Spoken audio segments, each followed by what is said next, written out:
नमस्कार, आपका बहुत बहुत स्वागत है खरा सौदा में। मैं हूं सृष्टि शर्मा और मेरे साथ मेरे दोनों ही सहयोगी अभिषेक और साथ ही डिम्पी भी जुड़ चुके हैं।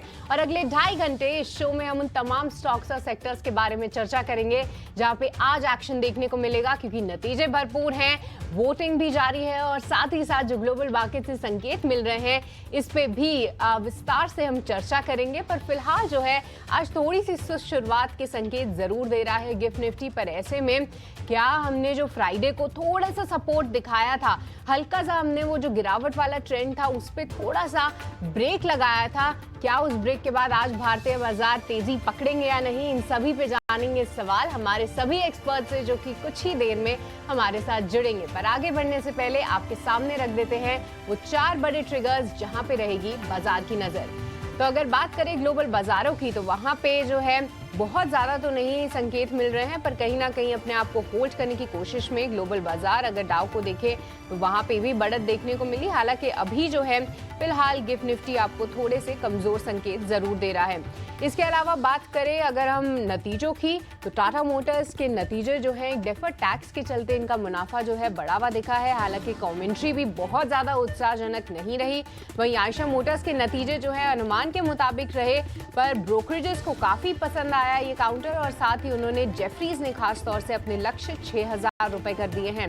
वहीं आज के नतीजों में UPL, DLF, JSPL, AB Capital और साथ ही जोमैटो के नतीजों पर रहेगी नजर।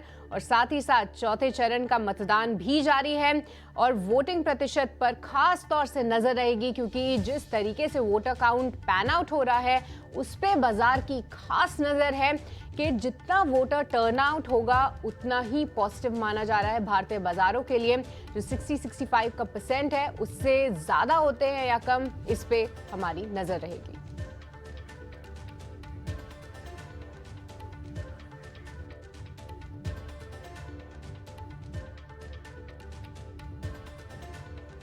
तो ये 4 तस्वीरों में जो आपने देख लिया, इसमें जो सबसे अहम वाली तस्वीर है वो है चौथे चरण की वोटिंग हो रही है, क्योंकि इसी चरण के साथ सीधा सीधा कनेक्शन है मार्केट का। देखिए 3 चरणों में जिस तरह की चीज़ें सामने निकल के आई, बाजार को ज़्यादा पसंद नहीं आई, इसलिए इंडिया विक्स फर्स्ट फेज से लेकर 3rd फेज तक वोटिंग के बीच में नॉन स्टॉप चला।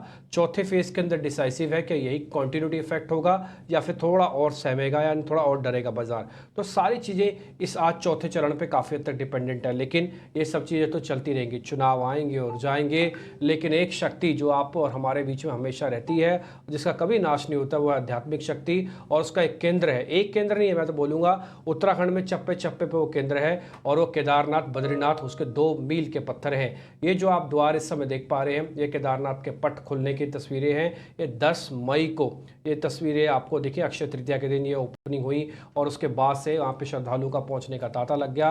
केदारनाथ का जो मंदिर है वो भगवान शिव को समर्पित है, और आप देखेंगे धूमधाम नगाड़ों के साथ केदारनाथ के 4 धाम की इनफैक्ट मैं बोलूँगा यात्रा खुल गई है। 4 धाम कौन से हैं? ये बद्रीनाथ, केदारनाथ, गंगोत्री और यमुनोत्री हैं, उस एरिया के जो 4 धाम बोले जाते हैं। वैसे तो 4 धाम अपने आप में अलग हैं, जो कि आध्यात्मिक दृष्टि से अलग हैं, लेकिन ये तस्वीरें जो आप देख पा रहे हैं, लोगों का रोमांच आप देखते बन रहे हैं। जय बाबा बर्फानी और जय भोलेनाथ के शंखनाद के साथ बहुत ही सुंदर और बेहतरीन दृश्य आपको दिखे। और मैं बोलूँगा 12 मई को बद्रीनाथ के भी कपाट खुल गए हैं। बद्रीनाथ भगवान विष्णु को समर्पित मंदिर है, जो कि 6 महीने के लिए खोला जाता है। उसकी भी तस्वीरें जैसे आएंगी हम आपके सामने वो भी साझा कर देंगे। तो फिलहाल ये केदारनाथ की तस्वीरें हैं और आप ये भव्य रूप से केदारनाथ के दर्शन इस समय कर रहे हैं। ओपनिंग कपाट और साथ में जिन्होंने पगड़ी डाल रखी है वहाँ के मुख्य पुजारी हैं, जो मंदिर के कपाट बंद और खोलते हैं। खैर हम आगे बढ़ते हैं। और 4 धाम की यात्रा अगर आप करना चाहते हैं तो बाकायदा अलग अलग तरह की फैसिलिटीज़ हैं। आप चाहे तो हेलीकॉप्टर, रेलवेज, रोडवेज के ज़रिए भी 4 धाम की यात्रा तक पहुंच सकते हैं। रेलवेज एक लेवल तक ही होगा, ऋषिकेश तक, उसके बाद आपको थोड़ा आगे दूसरे साधनों का इस्तेमाल करना होगा। खैर हम आगे बढ़े सृष्टि के पास, जरा चलते हैं वापस से, क्योंकि ग्लोबल मार्केट्स, डोमेस्टिक मार्केट, इन सब की चीज़ें भी हमें आपके सामने रखनी है। सृष्टि जी बिल्कुल, ग्लोबल मार्केट्स पे खास तौर से संकेत है, क्योंकि कहीं ना कहीं अगर हम उतार चढ़ाव जरूर दिखा रहे हैं, हमारे पास इलेक्शन जैसे ट्रिगर्स हैं, पर ग्लोबल मार्केट से जो सपोर्ट है वो लगातार आते हुए दिख रहा है। डाउ फिर से अभिषेक, एक बार फ्राइडे को हमने देखा कि लगातार 8वें दिन जो है डाउ जोन्स में तेजी देखने को मिली। हालांकि अगर इक्विटी मार्केट्स का हाल अगर छोड़ दे तो फिर जो सोने की चाल है वहां पे भी एक बार फिर से तेजी आई। और बिल्कुल Srishti, good morning. Definitely morning. Sony की चाल में थोड़ी थोड़ी रिकवरी फिर से लोअर लेवल से आ रही है। हालांकि अगर हम डाउ जोन्स की बात करें तो लगातार 8वें सत्र में तेजी है और इन 8 सत्रों में डाउ जोन्स में करीब करीब 1700 अंकों के आसपास का उछाल देखने को मिला है। शुक्रवार को 125 अंकों के आसपास की तेजी रही। और डाउ की बात करें तो इस साल का जो पिछला हफ्ता बीता है ये सबसे बेहतरीन हफ्ता साबित हुआ है रिटर्न्स के लिहाज से। और नेस्डेक लाल निशान में सपाट बंद हुआ है, बिल्कुल 4-5 अंकों की हल्की सी गिरावट रही है। और दिन के ऊपरी स्तर से अगर देखेंगे तो करीब करीब 100 अंक फिसला है नेस्डेक। लेकिन बाजारों की, अब अमेरिकी बाजारों की जो नजर रहेगी वो रहेगी बुधवार को, वहां पर सीपीआई महंगाई दर के आंकड़े आएंगे। उसके बाद वो आंकड़े तय करेंगे कि फेड की कमेंट्री और फेड का रुख वो क्या होता है ब्याज दरों को लेकर। लेकिन नतीजे जो अब तक आए हैं अमेरिकी बाजारों में, S&P 500 की 92% कंपनीज ने अपने नतीजे जारी कर दिए हैं, 92% कंपनीज ने। और 80% जो नतीजे आ चुके हैं उसमें से 80% अनुमान से बेहतर साइड पर रहे हैं। तो अब वेट यही होगा कि सीपीआई के आंकड़े किस तरह से निकल के आते हैं, यानी कंज्यूमर प्राइस इंडेक्स के, उस पर हमारी नजर रहेगी। लेकिन आज चाइना में अनुमान से ज्यादा सीपीआई के आंकड़े आए हैं और उन्होंने थोड़ा सा मूड खराब करने का काम किया है एशियाई बाजारों का। हालांकि लोअर लेवल से हल्के हल्के सपोर्ट लेके बाजार ऊपर जरूर आ रहे हैं, लेकिन निकेई, हैंगसेंग, शंघाई, ये सारे के सारे बाजार आधे से 1% फिसल गए थे। फिलहाल आपको हांगकांग का बाजार हरे निशान में लौटने की कोशिश करता हुआ दिखाई देगा। कोरिया का बाजार भी सपाट कारोबार कर रहा है। दरअसल अप्रैल में जो चीन की महंगाई है वो 0.3% बढ़ी है ईयर ऑन ईयर, अनुमान था 0.2% बढ़ने का। वहीं अप्रैल के पीपीआई की बात करें, purchasing powers index, producers powers index की बात कर दें तो 2.5% की गिरावट वहां पर है और अनुमान था 2.3% का। अब जापान की पहली तिमाही के जीडीपी के आंकड़ों पर भी बाजार की नजर है और Q1 जीडीपी में 1.5% की गिरावट की उम्मीद है, ऐसा कि रॉयटर्स का पोल बता रहा है। कच्चे तेल की बात करें, कच्चे तेल के संकेत हमारे अच्छे साइड पर हैं क्योंकि क्रूड का जो भाव है, ब्रेंट क्रूड का करीब करीब 1.5-2% के आसपास गिरावट के साथ फिर से $83 के नीचे फिसल गया है। दरअसल अमेरिका में जो ब्याज दरें हैं लंबे समय तक ऊपरी स्तरों पर बने रहने की आशंका के चलते ये हम प्रेशर देख रहे हैं और दरअसल ये संकेत आ रहे हैं यूएस फेड के जो ऑफिशियल्स हैं उनके स्टेटमेंट के चलते। डॉलर की कीमतों में मजबूती से भी क्रूड पर दबाव है और जब ऊंची दरें होती हैं तो उससे होता क्या है कि गतिविधियां, जो आर्थिक गतिविधियां होती हैं वो थोड़ी सी सुस्त पड़ जाती हैं और मांग घटती है। एक और फैक्टर रहा है और वो फैक्टर रहा अमेरिका में भंडार बढ़ने के चलते क्रूड में कमजोरी है। तो $83 के आसपास का क्रूड है। हालांकि अगर हम गिफ्ट निफ्टी को देखेंगे तो गिफ्ट निफ्टी भी आज हम देख रहे हैं कि थोड़ी थोड़ी कमजोरी के साथ ही कारोबार करता हुआ दिखाई दे रहा है। तो गिफ्ट निफ्टी थोड़ा सा सुस्त है, नेस्डेक कमजोर है, डाउ ऊपर है और अगर हम क्रूड की बात करें तो क्रूड में भी कमजोरी का ही हमें एक रुख देखने को मिल रहा है। तो ओवरऑल अगर हम कहें तो बहुत अच्छे संकेत नहीं है, मिक्स संकेत नहीं है, बहुत खराब भी नहीं है, एक मिले जुले संकेत ही हम ग्लोबल बाजारों से कहेंगे। अब यहां से बढ़ेंगे एफआईज की और डीआईएस के आंकड़ों की तरफ। एफआईज की लगातार बिकवाली ने बाजारों को कहीं न कहीं परेशान कर रखा है। अगर हम इस महीने की बात करें यानी कि मई की बात करें तो मई में कैश में अब तक करीब करीब 25,000 करोड़ रुपए के आसपास की बिकवाली हो चुकी है और इस साल की बात करें तो 1,09,000 करोड़ की बिकवाली हो चुकी है एफआईज की ओर से टोटल। तो थोड़ी थोड़ी ये परेशान करने वाले आंकड़े हैं, इसको जरा समझते हैं और ये भी समझेंगे कि अगर आप निफ्टी में लॉन्ग हैं या शॉर्ट हैं, आपकी रणनीति क्या होनी चाहिए। अगर आप निफ्टी बैंक में अगर आपकी लॉन्ग की पोजीशन है या फिर शॉर्ट की पोजीशन है तो आपकी रणनीति क्या होगी। सिलसिलेवार ढंग से एक एक करके सारे संकेतों को आपके लिए हम डिकोड करेंगे, लेकिन पहले एफआईज की बातचीत कर लेते हैं। डिम्पी, कैश मार्केट से जो आंकड़े आ रहे हैं निश्चित तौर पर बाजार उनको पसंद नहीं करेगा और कहीं ना कहीं इसकी चर्चा हो रही है कि एफआईज कहीं ना कहीं यहां पर अपना फोकस नहीं कर रहे हैं, फंड आउटफ्लो हो रहा है। आप ये बताइए कि लॉन्ग होल्डिंग से किस तरह का संकेत है और ये भी बताइए कि एफआईज की जो बिकवाली हो रही है आपको क्या लगता है कि इसके संकेत क्या है, ये पैसे जा कहां पर रहे हैं। देखिए दो चीज़ें पूछी है, मैं पहले का पहले जवाब दे देता हूँ। वो ये है कि एफआईज का आउटफ्लो तो देखिए हो रहा है। ये आउटफ्लो दो तरीक़ों से हो रहा है, कैश से पैसा निकल रहा है और अगर ऑप्शंस में जाएंगे तो आपको हेज होता हुआ दिखेगा। आप देख रहे होंगे डेली ऑप्शंस के डाटा भी अब माइनस में चल रहे हैं और जब जब कैश और ऑप्शंस के डाटा माइनस में चले आप समझ लीजिएगा मार्केट का रेजिस्टेंसेस काफ़ी पक्के हैं, बाजार ऊपर से नीचे की तरफ ही जाएगा। ये बहुत सिल्वर लाइनिंग है, पहला पॉइंट। दूसरा पॉइंट, एफआईज की होल्डिंग कितनी आ चुकी है? एफआईज की लॉन्ग होल्डिंग है सिस्टम में करीब 34% के आसपास की, ये 33% से 34% हुई है। कहने का मेरे मतलब ये है कि बाजार के पास कोई बहुत ज़्यादा एक्साइटमेंट नहीं है इस समय एंजॉय करने के लिए। अब आप एक पॉइंट आपके मन में चल रहा होगा कि एफआईज कितना बेचेंगे, भाई कितना बेच सकते हैं, बेचे तो जा ही रहे हैं। देखिए बेचने पे आया ना तो अभी 12% अपनी ऑल पोजीशंस को और भी घटा सकते हैं, 12 नहीं मैं बोलूँगा 14% और भी घटा सकते हैं, क्योंकि 20 के आसपास आके हमारे को एक एवरेज रफ एवरेज मिलती है जहाँ पे टिपिकली बॉटम बनता है। तो अगर ये 14% घटाने पे आए तो अपने माइंड में ये बात हमेशा रखिएगा कि निफ्टी अपने आप में 400 पॉइंट्स और तोड़ सकते हैं ये, अगर ये घटाने पे आए तो।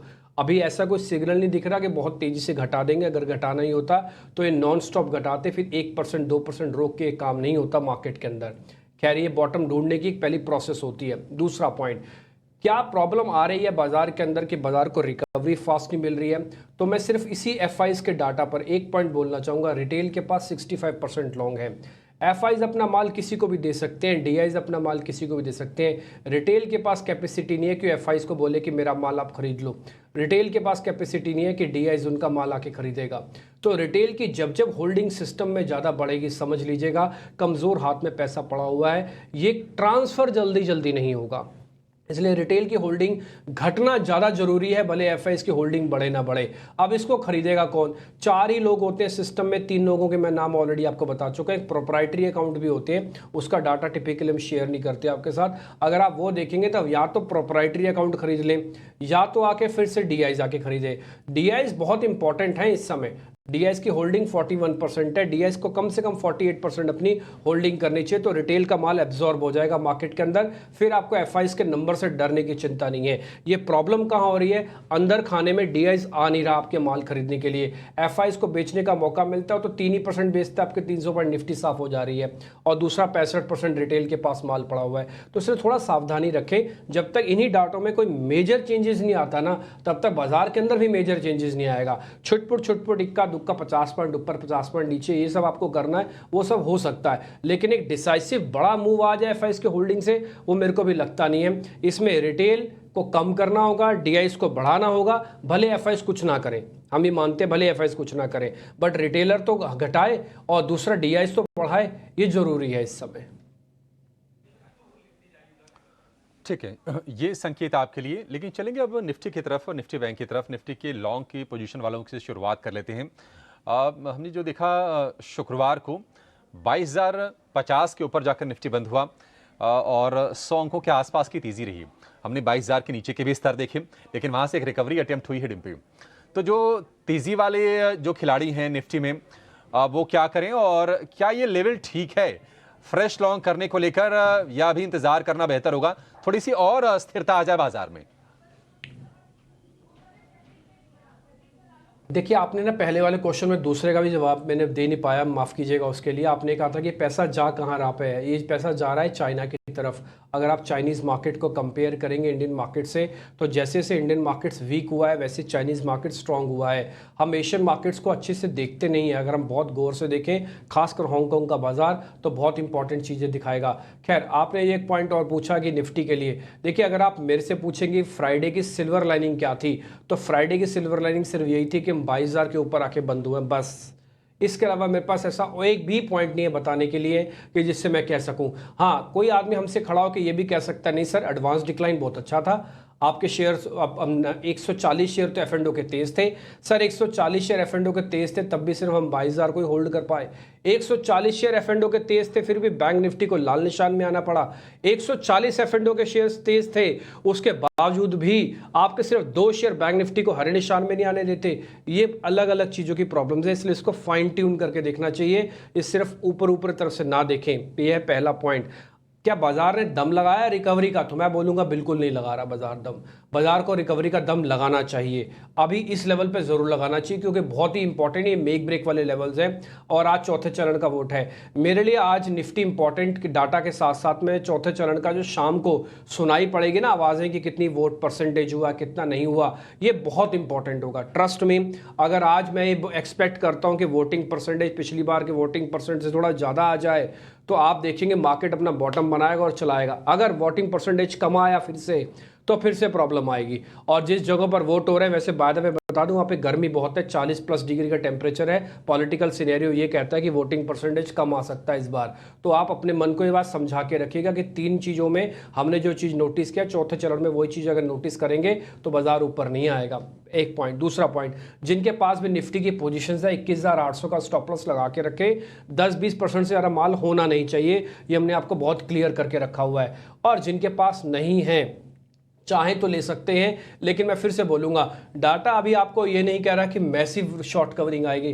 डाटा ये कहता है कि हम बॉटम ढूंढने की प्रोसेस में है, तो चुनाव आपको करना है। आप बॉटम की ढूंढने वाली प्रोसेस के अंदर ही बाय करना चाहते हो या फिर एक बार कंफर्मेशन आ जाए उसके बाद बाय करना चाहते हो। दोनों तरह के सिस्टम में लोग होते हैं, इसलिए मैं एक पॉइंट दे सकता हूं, ग्रेस मार्क्स भी दे सकता हूं कि जिनको बॉटम ढूंढने के साथ साथ में माल लेना है वो 10 से 15% ले, बट 21,800 का स्टॉप लॉस लगाए। यहां पे जाएंगे 200 पॉइंट, आएंगे 400 पॉइंट, क्योंकि जो पुल बैक है वो 22,400 तक का बनता है।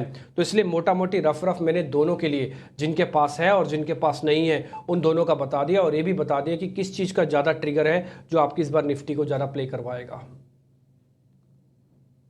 ठीक है, तो जब निफ्टी में दम है 22,400 के आसपास तक के पुल बैक की और रिकवरी हम देख चुके हैं शुक्रवार को। डेटा अगर अच्छे आगे, मतदान के प्रतिशत अगर आज बढ़ के आगे या फिर 3 फेज के मुकाबले अगर बेहतर आगे तो कहीं ना कहीं बाजार को मदद भी करेगी। शॉर्ट वाले फंड पे इंतजार करें, उनके लिए अभी मौके नहीं है। देखिए हमने तो शॉर्ट करवाया नहीं, लेकिन फिर भी बाजार तो गिरा, और ये बात सच है कि बाजार गिरा, और ये बात भी सच है कि बाजार खुलने से पहले और खुलने के बाद की डाटा अलग अलग दिखाता है। अगर आपको ट्रस्ट नहीं हो रहा हो तो आप फ्राइडे का सेशन या उससे पहले के जितने भी सेशंस हुए हैं आप उसको चेक कर लीजिए। मार्केट हमेशा आपको झका रहा है, यानी कि अगर ओपनिंग अच्छी करता है तो क्लोजिंग खराब कर रहा है, अगर क्लोजिंग खराब करता है तो फिर ओपनिंग ठीक कर रहा है। तो ये आपको झकाता है, और झकाते समय 18.5 का विक्स आपको आंख मिचौली का जो गेम खेल रहा है ये प्रॉब्लम है।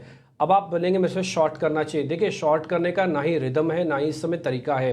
पहला पॉइंट, क्यों नहीं करना चाहिए, एक तो मैं बताता हूँ, निफ्टी फेयर वैल्यू पे खड़ा हुआ है। दूसरा, निफ्टी 22,000 के आसपास अपना बॉटम ढूंढने की प्रोसेस कर रहा है। ये ढूंढा नहीं है इसने, हाँ ट्रस्ट मेरे के वर्ड को ध्यान देना, ढूंढा नहीं है, ढूंढने की कोशिश कर रहा है। तो कोशिश करने में अगर सफल हो गया तो फिर आपके शॉर्ट से पैसे नहीं बनेंगे। दूसरा, एक ना शॉर्ट कवरिंग की रैली ड्यू है।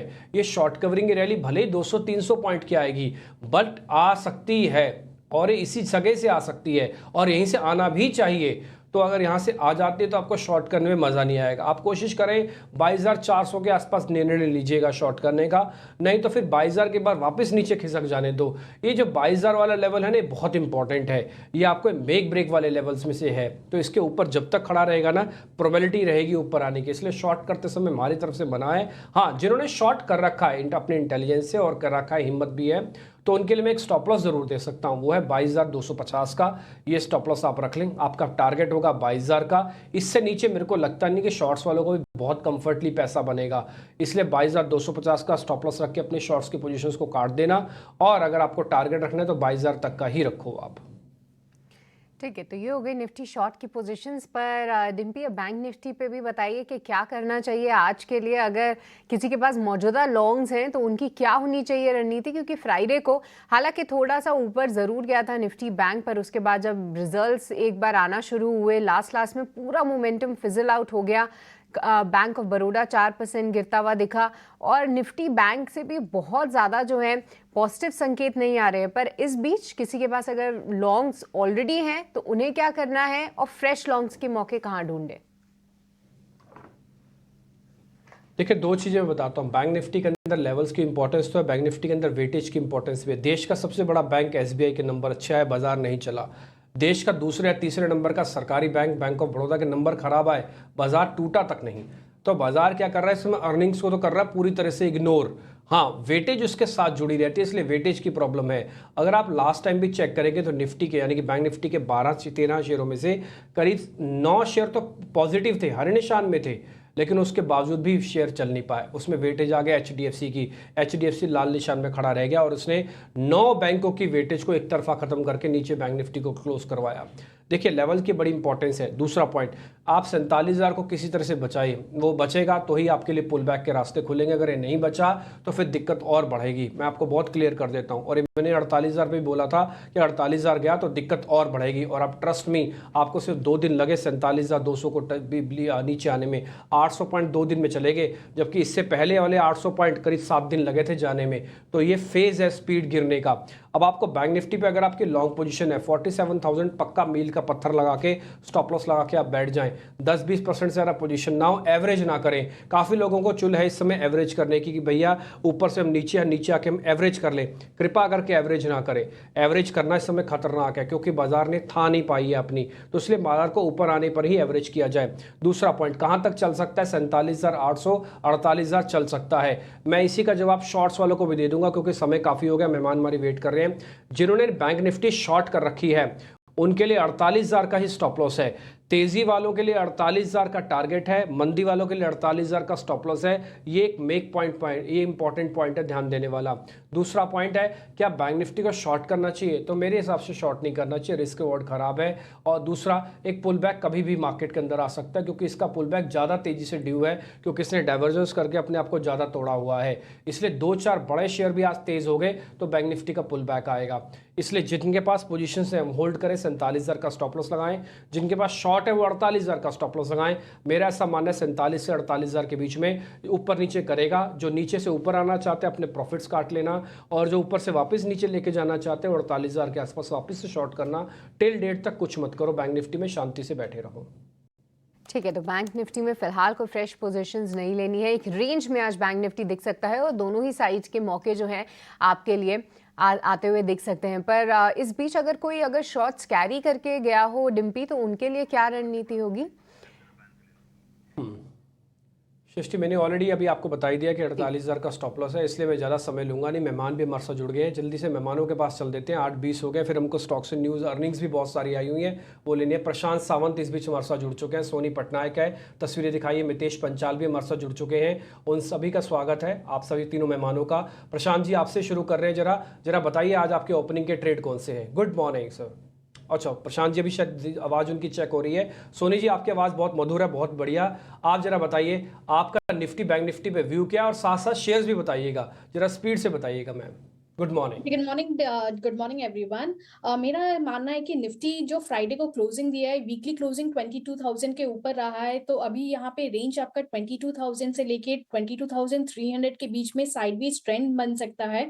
शॉर्ट कवरिंग फॉर निफ्टी आपको 22,300 के ऊपर ही देखना चाहिए। काफी वॉलेटाइल रहेगा ये वीक भी, वॉलेटिलिटी काफी स्ट्रॉन्ग रहेगी। विक्स यहाँ पे हम देखेंगे तो 18.4 को ऑलमोस्ट रीच कर गया है, सो थोड़ा सा कॉशियस रहना यहाँ पे बेटर है। एक वीक की बात है, बस आप इवेंट से पहले कॉशियस मेंटेन कीजिए पोजीशन, या तो फिर हेज करते चलिए। बैंक निफ्टी मेरे लिए यहाँ पे थोड़ा इंपॉर्टेंट रहेगा वॉच करने के लिए, बिकॉज 47,500 पे बेयर्स और बुल्स की काफी एग्रेसिवली फाइट हो रही है। वहां पे हम देखेंगे तो उसी स्ट्रेडल पे काफी एग्रेसिव ओपन इंटरेस्ट के एडिशंस हो रही है। सो थोड़ा सा यहाँ पे 48,000 का रेजिस्टेंस बनेगा, जहाँ पे सेलिंग प्रेशर भी बन सकता है। शॉर्ट कवरिंग बैंक निफ्टी के लिए 48,000 48,100 के ऊपर ही बन सकता है। सो अभी के लिए बैंक निफ्टी का एक जो रेंज बनता है वो 47,200 से 48,000 बन रहा है। दोनों ही इंडेक्सेस यहाँ पे एक साइडवेज ट्रेंड, एक रेंज बाउंड नजर आ रहा है, बट इसी रेंज में वॉलेटिलिटी बहुत हाई हो सकता है। आपको इंट्राडे बेसिस पे ही ऊपर नीचे काफी टाइम्स नजर दिखा सकता है। तो थोड़ा सा हेज करते चलिए पोजीशन, या फिर कॉशियस रहिए। और फ्रेश लेवल पे बाई या सेल अभी कोई भी रिकमेंडेशन इंडेक्सेस पे नहीं रहेगा।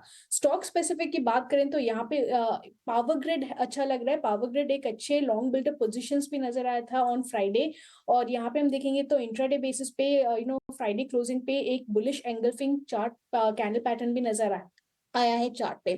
सो करंट लेवल पे बाय कर सकते हैं। 295 स्टॉप लॉस है, 320 323 यहाँ पे टारगेट है।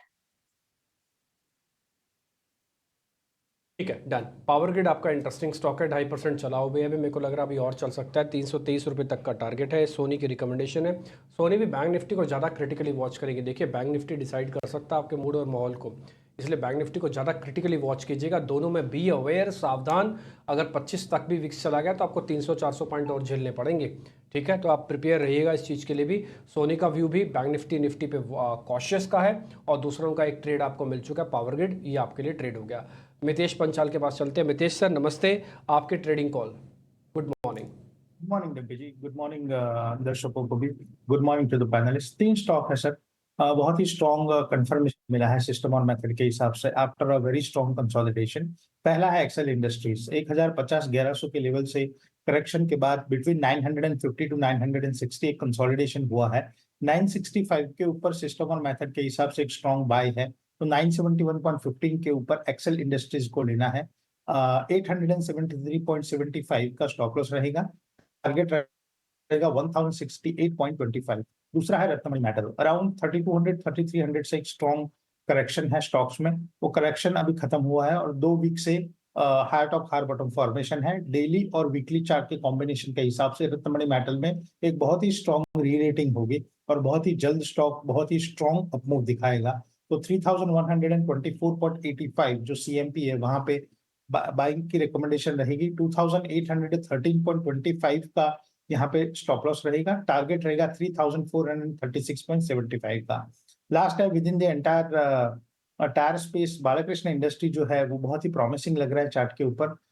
सिमिलर चार्ट पैटर्न है, मंथली और क्वार्टरली चार्ट एडवोकेट कर रहा है कि स्टॉक जो है उसने 2400 के ऊपर एक स्ट्रॉन्ग ब्रेकआउट दिया है। तो 2477.75 एट द सीएमपी बाय रहेगा। स्टॉप लॉस रहेगा 2231.50 का। टारगेट रहेगा 2725.50 का।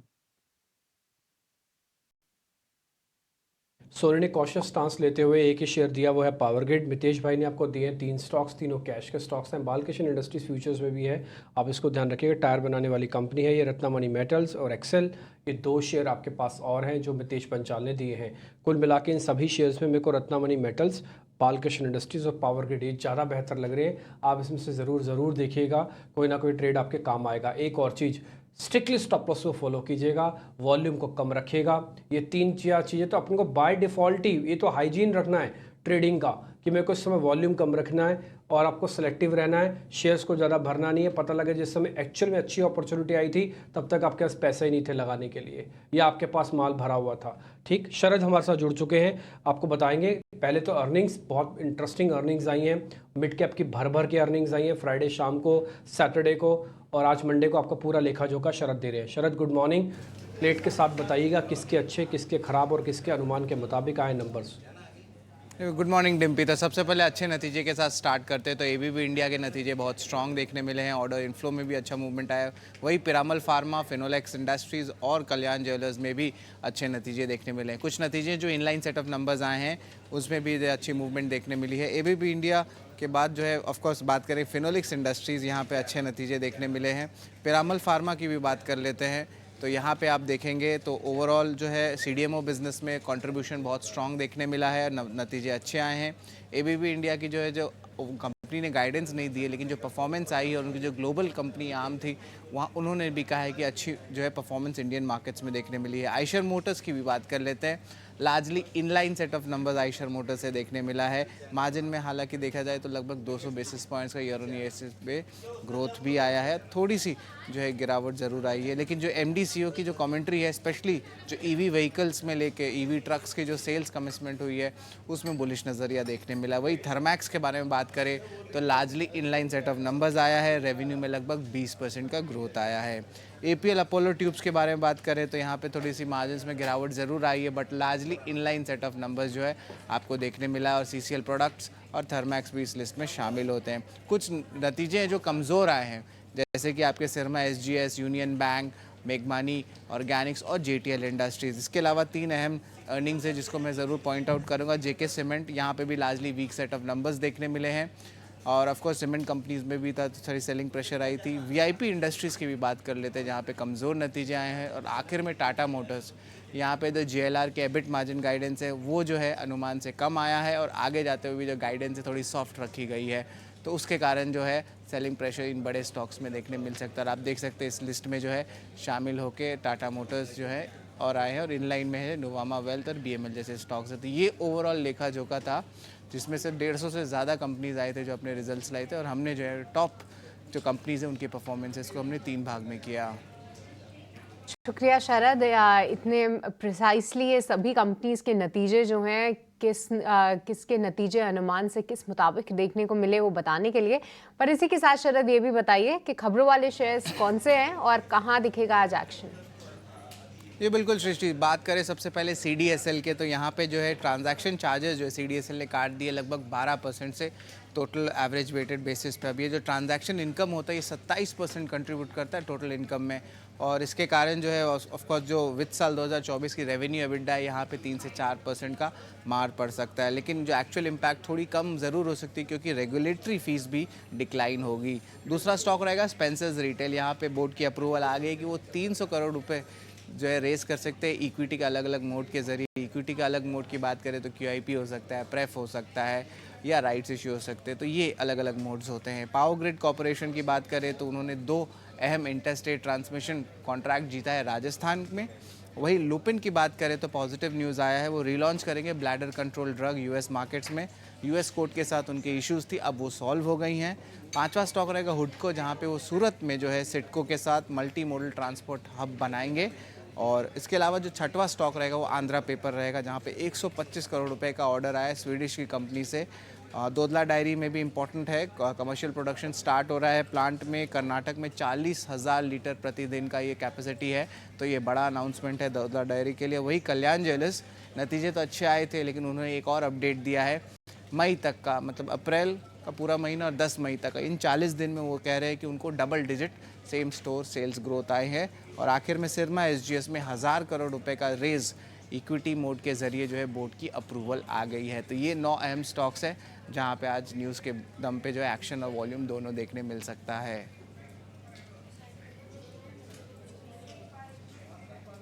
अरे शेयर आज यहाँ पर आपको असर देखने को मिलेगा, खासतौर से CDSL में आपको प्रेशर दिखेगा।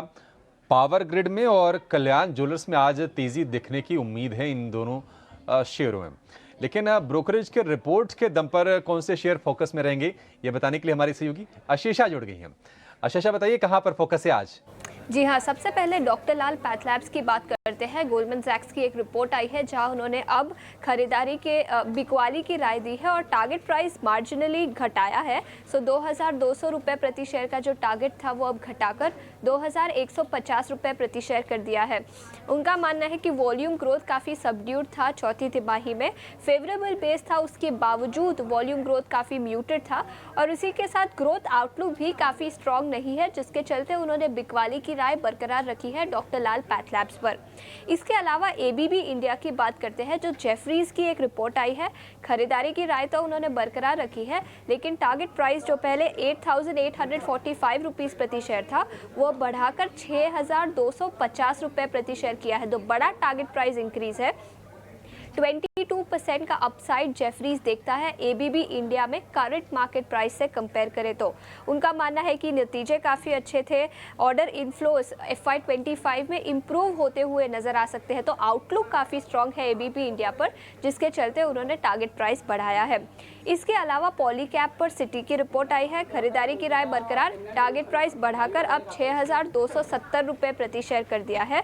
उनका मानना है कि नतीजे काफ़ी अच्छे थे और ग्रोथ मोमेंटम भी काफ़ी अच्छा नज़र आ रहा है। केबल्स और वायर्स बिजनेस पे ग्रोथ काफ़ी अच्छा है और बैलेंस शीट पोजीशन भी कंपनी की काफ़ी स्ट्रांग है, जिसके चलते सिटी ने टारगेट प्राइस बढ़ाया है पॉलीकैब इंडिया पर। इसके अलावा TCI एक्सप्रेस की बात करते हैं तो जेफरीज की रिपोर्ट, टारगेट प्राइस यहाँ पर घटाया है, 1,825 रुपये प्रति शेयर का रिवाइज टारगेट प्राइस है। उनका मानना है कि वॉल्यूम्स में अब ज़्यादा ग्रोथ नहीं दिखाई दे सकता। FY25 में ग्रोथ रिकवरी काफ़ी म्यूटेड रहेगी और FY25 के कैपेक्स की बात करें तो वो भी काफ़ी लोअर साइड पे था, जिसके चलते उन्होंने टारगेट प्राइस घटाकर अब 1825 रुपये प्रति शेयर कर दिया है। इसके अलावा बैंक ऑफ बड़ौदा के भी नतीजे आए थे, जिसके चलते कई सारी ब्रोकरेज रिपोर्ट्स आई है। IIFL ने सबसे पहले अपग्रेड किया है स्टॉक को, टारगेट प्राइस बढ़ाकर अब 300 रुपये प्रति शेयर का कर दिया है। उनका मानना है कि वैल्यूएशंस काफ़ी अट्रैक्टिव है, निम्स में एक्सपेंशन देखने को मिला है और नेट इंटरेस्ट मार्जिन सस्टेन हो सकते हैं करंट लेवल्स पर, जिसके चलते ये अपग्रेड आया है और revise target price bank of Baroda पर 300 रुपये प्रति शेयर का है। ठीक है, तो ये तमाम रिपोर्ट्स जिनके चलते ये शेयर फोकस में रहेंगे। चलिए एक और एक्सपर्ट को जोड़ लेते हैं। प्रशांत सावंत हमारे साथ जुड़ गए हैं। प्रशांत जी, गुड मॉर्निंग, बहुत शुक्रिया आपका। बताइए आज आपके शेयर्स कौन से हैं, कहां पर कन्विक्शन है आपका? जी Abhishek ji, Dimpy ji, Srishti ji, very good morning to the panel. तो यहाँ पे मुझे लग रहा है कि अब बैंक निफ्टी को अगर यहाँ से स्टेबल होना है तो आईसीआईसीआई बैंक का अहम कंट्रीब्यूशन होना होगा। तो यहाँ पे 1100 के जस्ट नीचे 1095 स्पॉट स्टॉप लॉस रख के मैं इसको खरीदना चाहूंगा। टारगेट होगा 1175 1175। और नेक्स्ट जो सेक्टर काफी वक्त से स्ट्रेंथ दिखा रहा है वो होगा मेटल्स। तो इसमें सेल मुझे अच्छा लग रहा है। स्टॉप लॉस रखेंगे 150 150। यहाँ से टारगेट होगा 172 172 से लेके 175। ठीक है, तो ये कुछ टॉप रिकमेंडेशंस प्रशांत सावंत की तरफ से, पर इन सभी काउंटर्स पे हम फोकस ज़रूर करेंगे। कुछ समय में हमारे साथ भसीन जी भी जुड़ेंगे तो उनसे भी समझेंगे आज कैसे देख रहे हैं वो बाजार की चाल। पर आइए कुछ बड़े ट्रेंड्स के बारे में बात करते हैं और रुक करेंगे हमारे अगले सेगमेंट निकुंज की नज़र का।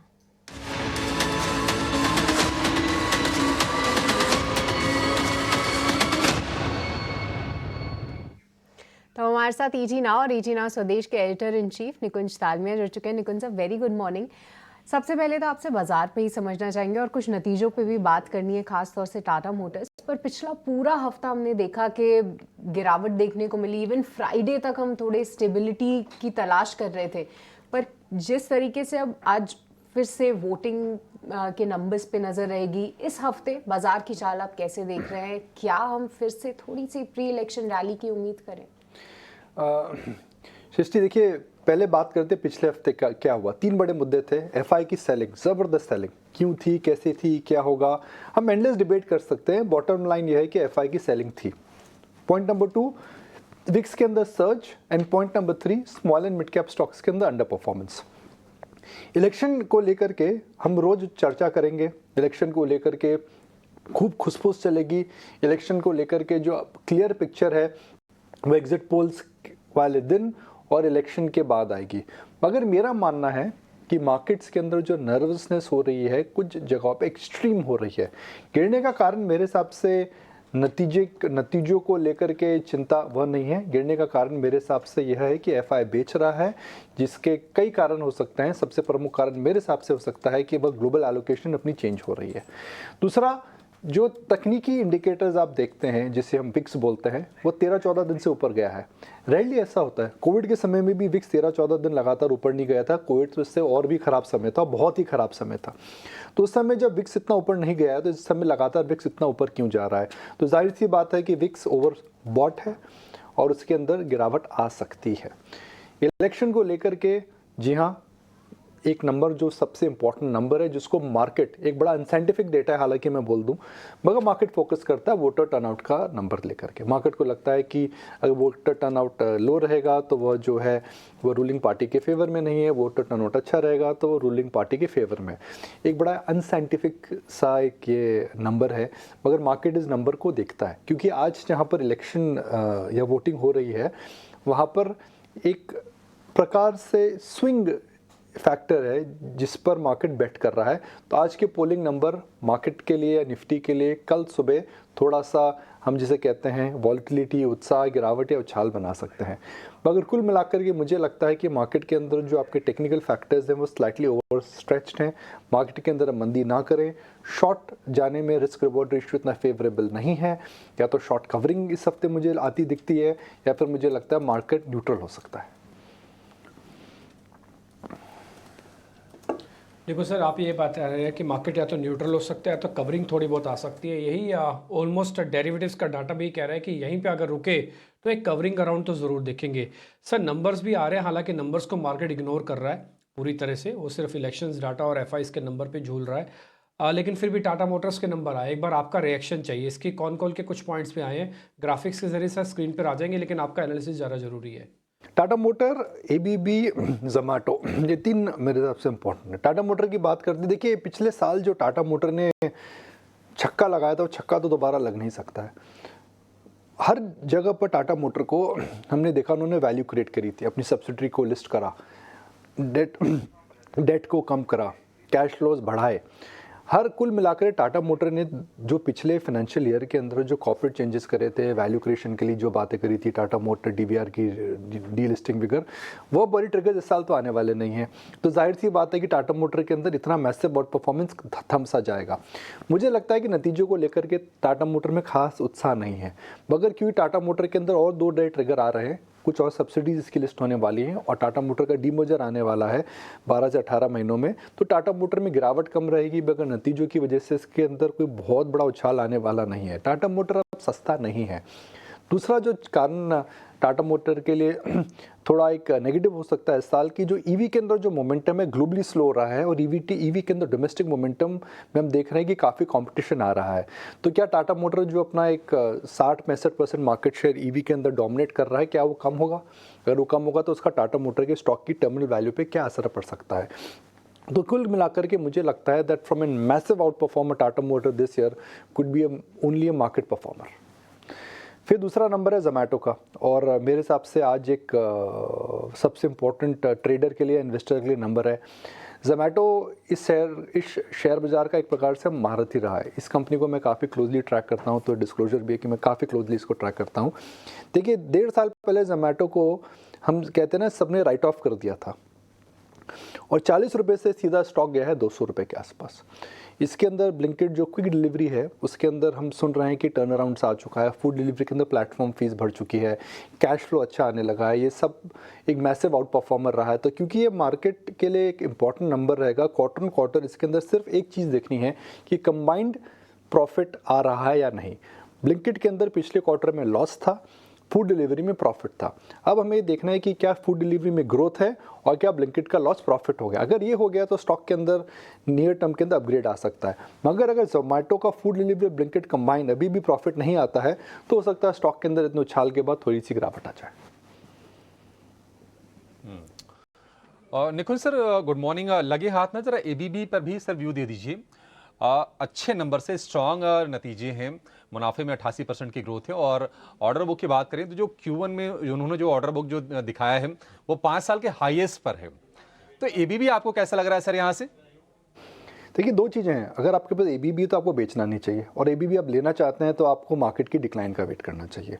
आप अगर फ्रेश एंट्री किसी भी स्टॉक में करते हैं, वो अगर 15 से 20% पे ग्रो कर रहा हो, कितना भी अच्छा हो, फ्रेश एंट्री की बात मैं कर रहा हूँ, तो आपको उसके अंदर रिटर्न थोड़े कॉम्प्रोमाइज़ हो सकते हैं। सेकेंडली, अगर आपके पास शेयर है तो अभी इसको ना बेचें। इसलिए ना बेचें बिकॉज जब बुल मार्केट के अंदर कोई सेक्टर लीडर में रहता है और आप उसके अंदर लंबा अगर उसमें लंबा समय आप लीडरशिप सेक्टर में दिखाएंगे, जहां कंपनी में ग्रोथ आ रही है, मार्जिन एक्सपेंशन है, सेक्टर के अंदर टेल विंड है, हेडविंड नहीं है, तो आपको पता नहीं इसका पी मल्टीपल कितना एक्सपैंड हो सकता है। सरल भाषा में अगर मैं आपको बताऊं तो आप जब ट्रेड में बैठते हैं आपको डेस्टिनेशन पता होती है, मगर बुल मार्केट के अंदर आपको स्टार्टिंग पॉइंट पता होता है कि आपने कहां से गाड़ी पकड़ी है, और आपको डेस्टिनेशन पता नहीं है। तो एबीबी आई थिंक इस बुल मार्केट का ऐसा स्टॉक है जिसके अंदर आपको डेस्टिनेशन पता नहीं है, स्टॉक कहाँ जा सकता है। तो जब आप डेस्टिनेशन नहीं प्रीएम्प्ट कर सकते हैं तो आप अगले स्टेशन पर क्यों उतरना चाहते हैं? तो एबीबी ऐसा शेयर है जहाँ पर आप चलने दीजिए, जब गाड़ी रुकेगी हो सकता है 10-15% गिर जाए, फिर आप उतर सकते हैं। मगर क्या यहां से आने वाले 3 साल के अंदर एबीबी 30 से 40% गेन और दे सकता है? दे भी सकता है। ठीक है, एबीबी में बड़े गेंस के लिए तैयार रहिए, नतीजे इसको प्रोपेल करेंगे, और नंबर्स भी, ऑर्डर बुक के आंकड़े भी बहुत अच्छे लग रहे हैं। निखिल सर बहुत शुक्रिया सर आज आपका समय देने के लिए और इन तमाम स्टॉक्स पर, बाजार पर अपना व्यू शेयर करने के लिए। Thank you so much sir. आगे बढ़ेंगे और बाजार के एक और दिग्गज जोजित फाइनेंशियल के गौरांग शाह हमारे साथ जुड़ गए हैं। गौरांग बहुत शुक्रिया आपका समय देने के लिए, स्वागत है आपका टेक्निकल स्वदेश पर। सर सबसे पहले स्टॉक से शुरू करते हैं। कल्याण ज्वेलर्स के बिजनेस अपडेट आए हैं और Q1 के पहले जो 40 दिन रहे हैं, इन्होंने कहा है कि डबल डिजिट की ग्रोथ रही है, यानी कि 10% से ज्यादा की। कल्याण ज्वेलर्स, कैसा लग रहा है आपको स्टॉक सर ये? धन्यवाद अभिषेक, आपका आप सभी को प्रणाम और शुभ प्रभात हमारे तरफ से। तो देखिए, जेम्स एंड ज्वेलरी के कारोबार में अगर एक कंपनी पसंद करनी है आपको, तो हमारी राय से सबसे प्रथम, सबसे दिग्गज, सबसे मजबूत बैलेंस शीट और सक्षम कारोबार वाली कंपनी है टाइटन कंपनी। और यहाँ पर काफी लंबे समय से हमने खरीदारी की राय दी है अभिषेक। कल्याण ज्वेलर्स पर कवरेज नहीं है, शायद आईपीओ जब आया था तभी आईपीओ में हमने कवायद की होगी निवेश करने के लिए, लेकिन उसका भी स्पष्टीकरण है नहीं मेरे पास। तो और मैं एक चीज हमेशा कहता हूं अभिषेक कि ठीक है, एक सेक्टर चॉइस हो सकती है जेम्स एंड ज्वेलरी, लेकिन अगर आपकी बुद्धिमत्ता और विचारधारा सोने को एज अ बेस या फिर अंडरलाइन सिक्योरिटी को ध्यान में रख करके आप निवेश करते हैं, तो हमने कई बार बुनियादी तर्क के आधार पर जब आप राय देते हैं निवेशकों को निवेश करने के लिए, तो आपका ये दायित्व बनता है कि आप ये भी ज्ञान दे निवेशकों के आप अपना जोखिम जो है वो बांट करके चले अलग अलग एसेट क्लास में। तो अगर आपकी सोच, विचारधारा, बुद्धिमत्ता सोने को अंडरलाइन सिक्योरिटी बना करके है, तो मेरे ख्याल से गोल्ड लोन कंपनीज या फिर जेम्स एंड ज्वेलरीज कंपनी को छोड़ करके आप सीधे सीधे गोल्ड ईटीएफ्स या गोल्ड सॉवरेन बॉन्ड्स में निवेश कीजिए, जिससे आपका डाइवर्सिफिकेशन आ जाएगा और एसेट भी आ जाएगा अंडर सिक्योरिटी।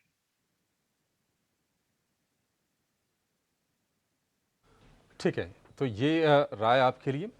टाइटन पसंद है और कल्याण ज्वेलर्स पर भी आपको व्यू मिल गई। CDSL ये आज फोकस में रहेगा क्योंकि कंपनी ने ट्रांजैक्शन चार्ज में 12% की कटौती की है और चार्ज में कटौती का असर FY24 के नतीजे पर भी दिखेगा। आय में 3.25% और एबिडा में 5.5% की कमी के आसार हैं। सोनी, आप CDSL जरा चेक कीजिए। CDSL आपको कैसा लग रहा है और चार्ट्स इसके क्या कह रहे हैं, क्या संकेत दे रहे हैं आपको? जी अभिषेक जी, सीडीएसएल में अगर हम देखेंगे तो हल्के से करेक्शन के बाद एक 2000 लेवल के सपोर्ट को होल्ड किया है। सो आज काफी इंपॉर्टेंट रहेगा उसी सपोर्ट को वॉच करने के लिए। अगर 2000 और 1980 वो रेंज को दोबारा ब्रेक करता है तो आपको फर्दर डाउनसाइड टुवर्ड्स 1900 लेवल्स भी नजर आ सकता है। सो एक वो सपोर्ट लेवल को वॉच करना चाहिए। अभी के लिए तो ये वेट एंड वॉच की लिस्ट में रहेगा। रेजिस्टेंस है इसके मल्टीपल रेजिस्टेंस, बट पहला इंपॉर्टेंट रेजिस्टेंस इसका 2070 लेवल पे है। अगर उसको क्रॉस कर पाता है तो शायद आपको इंट्राडे बेसिस पे टुवर्ड्स 2120 नजर आ सकता है, बट थोड़ा सा ऑलमोस्ट वीक ही लग रहा है, तो इसको वेट एंड वॉच कीजिए। मोस्ट लाइकली सपोर्ट ब्रेक कर सकता है। एक्सपर्ट्स हमारे साथ जुड़े हुए हैं, आइए उनसे कई सारे काउंटर्स हैं जिन पे चर्चा करनी है। और गौरांग जी, आपसे एक बार CDSL पे राय जानना चाहेंगे क्योंकि गौरांग जी से हमने इस पे एक टेक ज़रूर लिया है, पर कुछ फार्मा काउंटर्स की भी बात करते हैं क्योंकि हमने देखा कि सिप्ला के नतीजे देख लीजिए आप, डॉक्टर रेड्डीज़ के नतीजे देख लीजिए, बहुत ज़्यादा जो है उत्साह में नहीं देखने को मिला है।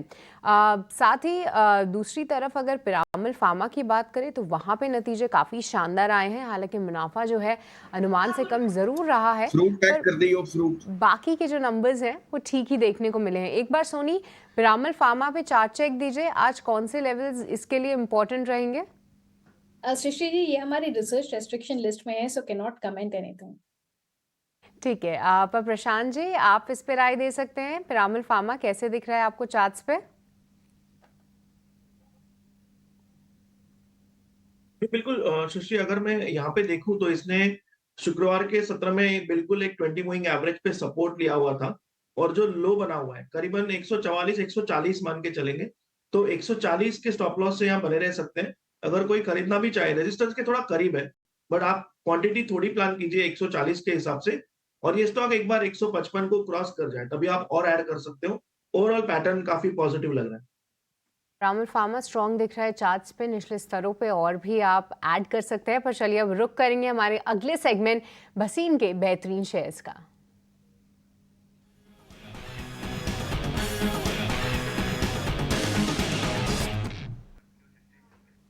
तो वो हमारे साथ भसीन जी जुड़ चुके हैं। भसीन जी, वेरी गुड मॉर्निंग, बहुत बहुत स्वागत है आपका। सबसे पहले तो आपसे मार्केट्स पे ही राय जानना चाहेंगे कि जो पिछला हफ्ता था, जैसा कि आप हमारे दर्शकों को गाइड भी कर रहे थे कि काफ़ी उतार चढ़ाव भरा रहेगा, गिरावट आते हुए दिख सकती है, पर क्या ये हफ्ते एक रीबाउंड की उम्मीद करें? क्या नजरिया बन रहा है मार्केट्स पे? हाँ, गुड मॉर्निंग सृष्टि, आपको डिम्पी और अभिषेक। बिल्कुल देखो, आपको 22,700-800 पे कहा था घर पैसा ले जाओ। पैसा वो है जो घर आ जाए, आप समझे। और उसके बाद जब मौका आता है, मेरे को भी लगा था मौका आएगा जल्दी, लेकिन इतनी जल्दी नहीं कि एक हफ्ते में ही मौका आ गया। तो मेरे हिसाब से इतनी जल्दी करेक्शन जो थी वो अनवारंटेड क्या वारंटेड थी, लेकिन इतनी शार्प और फिरोशियस बुल मार्केट में ऐसा होता है। अब आपके लिए तीन चीजें हैं, एक अच्छा मॉनसून, बी अच्छी अर्निंग्स, थ्री जो अटकली है 60% और 55। मैं सेफोलॉजिस्ट तो हूं नहीं, मैं वोटिंग पे लेकिन ग्लोबल क्यूज को आप कैसे इग्नोर करेंगे? डाउ न्यू हाई पे जा रहा है, बॉन्ड यील्ड घट रही है, 3 रेट कट है, तो ये मौका फिर नहीं आएगा। हाँ, वॉलेटिलिटी आपके साथ जो है, मेरे हिसाब से कल और परसों से वॉलेटिलिटी थमेगी। Volatility index has peaked according to me, it will only come down, meaning market स्थिर हो जाएगी, एक ही दिन में बढ़ेंगी नहीं, लेकिन स्थिरता अगर आ जाए तो इन्वेस्टर को उसकी ज्यादा जरूरत है। तो सृष्टि जी, मैं अभी भी सोचता हूं कि 14-15 से बाजार की डायरेक्शन अपवर्ड है, और मुझे बहुत एक sweet rally may be end of the month तक दिखती है, जब सारी अटकलियां हो जाएंगी। देखिए, the power of retail investors is supreme. 20-21 हजार करोड़ का सिप है, नए फंड लॉन्चेस है, नए तो ये सब बता रहा है कि equity as an asset class retail flows की वजह से चल रही है। फॉरेनर्स का तो बरसाती मेंढक हैं, जब मौका मिलता है आएंगे, जब नहीं मिला, जहां भी जाना है, चाइना जा रहे हैं, वो उनकी इच्छा है। मुझे लगता है India is not one market which you can ignore, तो ये मौका लेने का है। माइंड कीजिए, 14-15 तारीख को पहले भी आपको कहा था ले लीजिए फ्राइडे को, ये मौका फिर नहीं आएगा। जो आपके प्रेफर्ड स्टॉक्स है उनमें धीरे धीरे एंट्री कीजिए, and as we go forward, once we are above the wall of worry of the election, market should be supreme. ठीक है, तो भसीन साहब, आज आपके लिए आपकी तरफ से शेयर कौन से होंगे सर? कहां पर आप दांव लगाने की सलाह देंगे? पहली बात तो बता दूं, वेदांता आपको बहुत जोर से कहा था 260, 300, 320, 400, 395, 700, कल न्यू हाई मारना है 420। आज वेदांता 420 के ऊपर ही जाएगा, तो वेदांता में बने रही है 475 का नियर टर्म। ईयर एंड 750 का टारगेट, जब 6 कंपनियों का डीमर्जर हो जाएगा। ये एज ए डिस्क्लोजर हमारे पोर्टफोलियो में भी है। दूसरा, फिर मैं रिएटरेट करता हूं, कोल इंडिया के रिजल्ट्स बहुत शानदार हैं। मर्चेंट पावर में 25% जो बेच रहे हैं वो बहुत स्ट्रांग है, डेट फ्री कंपनी है। 525 का टारगेट अभी भी कायम है, 485 का नियर टर्म। मैं इसलिए कह रहा हूं क्योंकि अभिषेक जी, रोज नए आइडिया देना भी मुश्किल है, और जिसमें हमारे को कन्विक्शन है उसी में पैसा ज्यादा बनता है। लोग बाग ने हर बारी स्टेट बैंक को 550 की जगह दूसरी तरफ देखना शुरू किया, लेकिन स्टेट बैंक ही 850 हो गया। तीसरा, मैंने आपको इंजीनियर्स इंडिया दिया था 215-17 में, आंखें बंद करके लीजिए, 275 का पहला टारगेट, और 1 साल के लिए रखेंगे तो 350 का टारगेट। आज की टॉपिक अगेन कोल इंडिया है। मेरे को नैल्को बहुत पसंद है, क्योंकि एल्यूमिनियम में, बॉक्साइट में उस जैसा प्लेयर वर्ल्ड में नहीं है।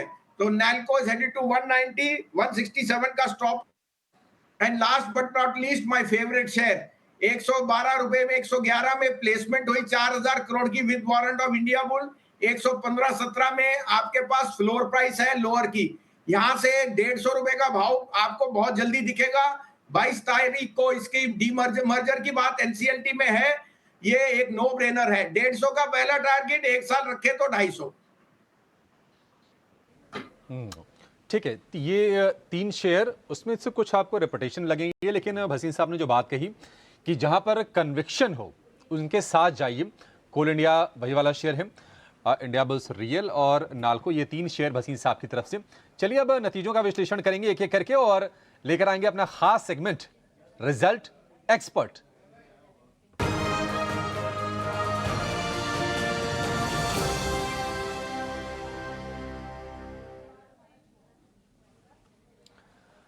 और भसीन साहब रोज हमारे साथ जुड़ते हैं। अब तो रिजल्ट सीजन खत्म होने की ओर है, लेकिन जैसे जैसे नजदीक आती है तारीख 15 तारीख वाली, तो नतीजों का जो लिस्ट है ना वो बढ़ती जाती है।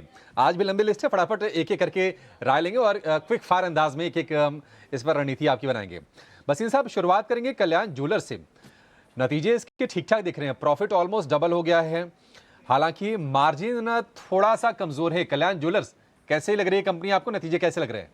नहीं, बिल्कुल रिजल्ट अच्छे हैं। टाइटन के भी रिजल्ट अच्छे थे, लेकिन क्या है, ये स्लैक सीजन है। यहाँ से अक्टूबर नवंबर तक कोई शादी का सीजन नहीं है और अक्षय तृतीय हो गई, तो best of the seasonal factor has played out. और जैसे जैसे सोने का भाव बढ़ेगा अभिषेक जी, उसकी डिमांड में कटौती होती है, बढ़ती नहीं है।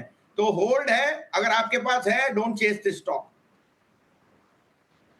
ठीक है, होल्ड है आपके लिए कल्याण ज्वेलर्स का। फिनोलेक्स इंडस्ट्रीज, इसमें नतीजे आए हैं अच्छे, हालांकि प्रॉफिट पर थोड़ा सा दबाव है, मार्जिन पर भी दबाव है, लेकिन अच्छे नतीजे हैं। रेवेन्यू में करीब करीब 8-8.5% के आसपास कुछ हाल है। फिनोलेक्स, ये कंपनी कैसी लगती है भसीन साहब आपको? दोनों, फिनोलेक्स इंडस्ट्री, फिनोलेक्स केबल बहुत अच्छी लगती है। फिनोलेक्स केबल हमारे यहाँ काफी देर से है, वो हमारा बेस्ट प्रॉक्सी प्ले था on the expansion in cable network and so on. Finolex industry भी होल्ड है। फिनोलेक्स केबल में मैं जरूर कहूंगा कोई भी डिक्लाइन लीजिए तो लीजिए, क्योंकि जिस तरह से हाउसिंग कंस्ट्रक्शन और एक्टिविटी बढ़ रही है, Finolex cable is a market leader there. Amal pharma अगला शेयर हमारी लिस्ट में, प्रॉफिट इसका भी डबल हुआ है और मार्जिन भी बढ़िया से इंप्रूव किया है पिरामल फार्मा ने। इसको बना के रखें, किसी के पास अगर नहीं है तो खरीदें इसको। 100%, 70 वाला 140 हो गया है एक साल में। मैंने इसको बहुत जोर से कहा था 70-75 में, जब बहुत पेसिमिज्म थी। हाउस ऑफ पिरामल से one of the best place है, और 140 पे भी मैं कहूंगा शेयर महंगा नहीं है, लेने की चेष्टा कीजिए या सिप कीजिए, लेकिन डोंट मिस दिस अपॉर्चुनिटी। ये शेयर आगे भी आपको बहुत अच्छे पैसे देगा। ठीक है, आगे भी बढ़िया पैसा बनाकर देगा आपको पिरामल फार्मा। आयशर मोटर्स के अनुमान के मुताबिक नतीजे हैं, डिविडेंड दिया है 51 रुपए का, और प्रॉफिट में 18% का उछाल है, और अब मार्जिन भी करीब करीब 2% की इंप्रूवमेंट है, 26% के आसपास की मार्जिन भी है। आयशर मोटर, वसीम साहब आपकी राय? अभिषेक जी, सब कुछ प्राइस में है। आयशर और टाटा मोटर में मेरा यूनिवर्सल ओपिनियन है, everything is in the price. बहुत अच्छे मैनेजमेंट, बहुत अच्छे रिजल्ट, बहुत अच्छा परफॉर्मेंस। मेरे यहाँ पे सिर्फ एक पिक है, अशोक लीलैंड। अशोक लीलैंड ने कल और परसों में 2 न्यू हाई मारा है। अशोक लीलैंड मेरे लिए 300 रुपए का स्टॉक है, तो मैं कह रहा हूँ इनमें 50% अपसाइड नहीं आएगा, अशोक लीलैंड में 50% अपसाइड जरूर आएगा। 3 चीजें, बस मार्केट में 53% market share, Indigo flying high जिसमें सारी ब्लू बसेस उनकी हैं, ईवीज में अच्छा एक्सपेंशन, और उनका जो इंटरमीडिएट ट्रांसपोर्ट व्हीकल है दोस्त, वो हॉट केक की तरह बेच रहा है। तो convert Eicher and Tata motor into Ashok Leyland, ये 300 रुपए चले जाएगा आपको इस साल में। आयशर और टाटा मोटर्स में चीजें प्राइस्ड इन हैं, सब कुछ भाव में है, जो भी पॉजिटिव है। अशोक लीलैंड में शिफ्ट करने की आपको जरूरत है, ऐसा वसीम साहब का मानना है। अगला शेयर थर्मैक्स, अनुमान के मुताबिक नतीजे, मार्जिन में थोड़ा सा इंप्रूवमेंट, एबिडा के फ्रंट पर अच्छा प्रदर्शन, 36% का उछाल। थर्मैक्स, इसमें क्या करें वसीम साहब? अभिषेक जी, मैंने पहले भी कहा, थर्मैक्स, एबीबी, सीमेंस आज न्यू हाइस पे चले जा रहे हैं, क्योंकि नए लॉन्चेस हैं म्यूचुअल फंड से on capex. Capex is fully priced, और अब आप 1 साल फॉरवर्ड की अर्निंग ले रहे हैं। ये सस्ते शेयर नहीं है, इनमें आपके पास अभी मार्जिन ऑफ सेफ्टी उतना नहीं है। अर्निंग्स और उनकी जो मैनेजमेंट है बहुत पॉजिटिव है, लेकिन अगर मैंने थर्मैक्स 13, 14, 1500 में लिया हुआ है, 6000 रुपए पे जस्टिफाई करना मुश्किल है। मैं अभी भी सोचता हूँ IT and FMCG are good rear guard shares, जहां पे price opportunity is better. So hold for me is the rating, and slowly but surely if you have it, book some profit. थोड़ी सी मुनाफा वसूली करने की सलाह है, लेकिन आप इसमें होल्ड कर सकते हैं शेयर को। अगला शेयर चोलामंडलम फाइनेंशियल होल्डिंग, नतीजे अच्छे हैं, एनआई 32% बढ़ी है, मुनाफे में 27% का, पीपीओपी में 29% का उछाल है। चोलामंडलम फाइनेंशियल होल्डिंग, वसीम साहब आपकी राय? सर होल्ड है ये, क्योंकि देखिए ये यूज्ड कार मार्केट में श्रीराम फाइनेंस के बाद सबसे बेस्ट प्ले है, और ये यहाँ एक मार्केट लीडर है जिसकी पेडिग्री मैनेजमेंट और जिसको कहते हैं ट्रस्ट। सोने का भाव क्यों मथुट मनापुरम है, क्योंकि ट्रस्ट है। इसी तरह से श्रीराम फाइनेंस और चोला उस केस में बहुत अच्छे हैं, तो मैं सोचता हूँ होल्ड है। स्टॉक ने काफी अच्छे रिटर्न दिए हैं, बट अभी I would advise both these companies to be hold. और एक और आपसे भसीन साहब, एक क्या दो एक साथ आप बता दीजिएगा। स्पेंसर रिटेल के नंबर आए हैं, एबिटा लॉस है 12 करोड़ रुपए का, घाटा इनका बढ़ा है, ये कमज़ोर नतीजे है स्पेंसर रिटेल के। और दूसरी जो कंपनी आपसे हम जानेंगे वो है आरती इंडस्ट्रीज़ का। इसके प्रॉफिट में, एबिटा में, रेवेन्यू में बहुत ज़्यादा नहीं, मॉडरेट हम एक बढ़ोतरी देख रहे हैं। तो स्पेंसर रिटेल और आरती इंडस्ट्रीज़, बस ये बता दीजिए इसमें क्या करना है। मैं स्पेंसर अवॉइड कीजिए, और जैसे मैंने पहले भी कहा, ट्रेंड की जगह ABFRL मुझे बहुत पसंद है। एज ए जो आपकी बिजनेस ABFRL में फैशन और रिटेल का है, वो I think arguably the best है, और वहां ग्रोथ पैटर्न बहुत स्ट्रांग है। I would say convert Spencer into ABFRL।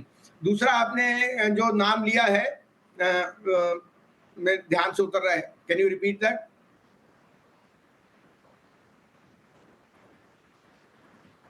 Please Bhasin साहब।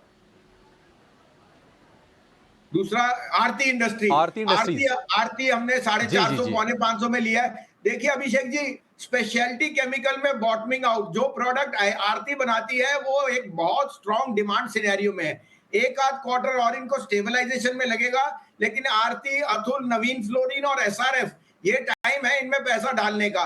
China is coming back very strongly, commodities में है और स्पेशलिटी। तो आरती ऑन डिक्लाइन बाय, आपको सिप करना है, सिप कीजिए। 450 वाला 660 हो गया, लेकिन इसमें पोटेंशियल है कि ये 850 भी चले जाए इन दिस ईयर। उसी तरह से मुझे बहुत बुलिश हूं over the next 6 months on SRF, Naveen fluoro and Atul.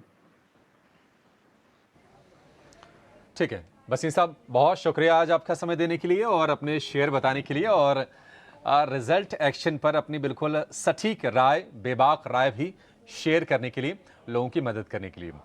आगे बढ़ेंगे, एक और एक्सपर्ट शिवांगी शारदा हमारे साथ जुड़ गए हैं। शिवांगी, बहुत शुक्रिया आपका समय देने के लिए, स्वागत है ET9 स्वदेश पर।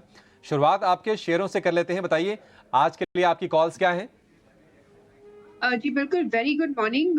तो हम देख रहे हैं कि मार्केट में जो है थोड़े बहुत वोलेटिलिटी के साथ कमबैक जरूर है बुल्स का। तो ऐसे में डिफेंसिव स्पेस के साथ रहना बेहतरीन रहेगा। तो पहला पिक जो मेरा वो है हिंदुस्तान यूनिलीवर पे। स्टॉक जो है अपने वीकली बेसिस पे नेगेशन देख रहा है, एंड काफी अच्छी तरह से हमने इसमें प्राइस वॉल्यूम ब्रेकआउट देखा है वीकली बेसिस पे। जो वॉल्यूम्स है वो अच्छे ऐड हुए हैं, और स्टॉक अपने 50 डेली एक्सपोनेंशियल मूविंग एवरेजेस के ऊपर अब होल्ड करते हुए दिख रहा है। तो यहाँ पे खरीदारी की सलाह है। पूरे सेक्टर का एक टेलविंड भी मिलते हुए दिखेगा। 2450 के टारगेट्स के लिए इसमें खरीदारी करें, 2320 के एक स्टॉप के साथ। दूसरा पिक मेरा रहेगा ABFRL पे। इस स्पेस में भी हम देख रहे हैं कि काफी अच्छा रेजिलेंस है, and month on month basis ये स्टॉक जो है अब तैयारी कर रहा है अपने एक कंसोलिडेटिव रेंज को निकालने की। पिछले 13 हफ्तों के एक बैंड को निकालने की पूरी तैयारी कर रहा है ये स्टॉक। यहाँ पे मेरी राय रहेगी कि हम खरीदारी करें, एंड जो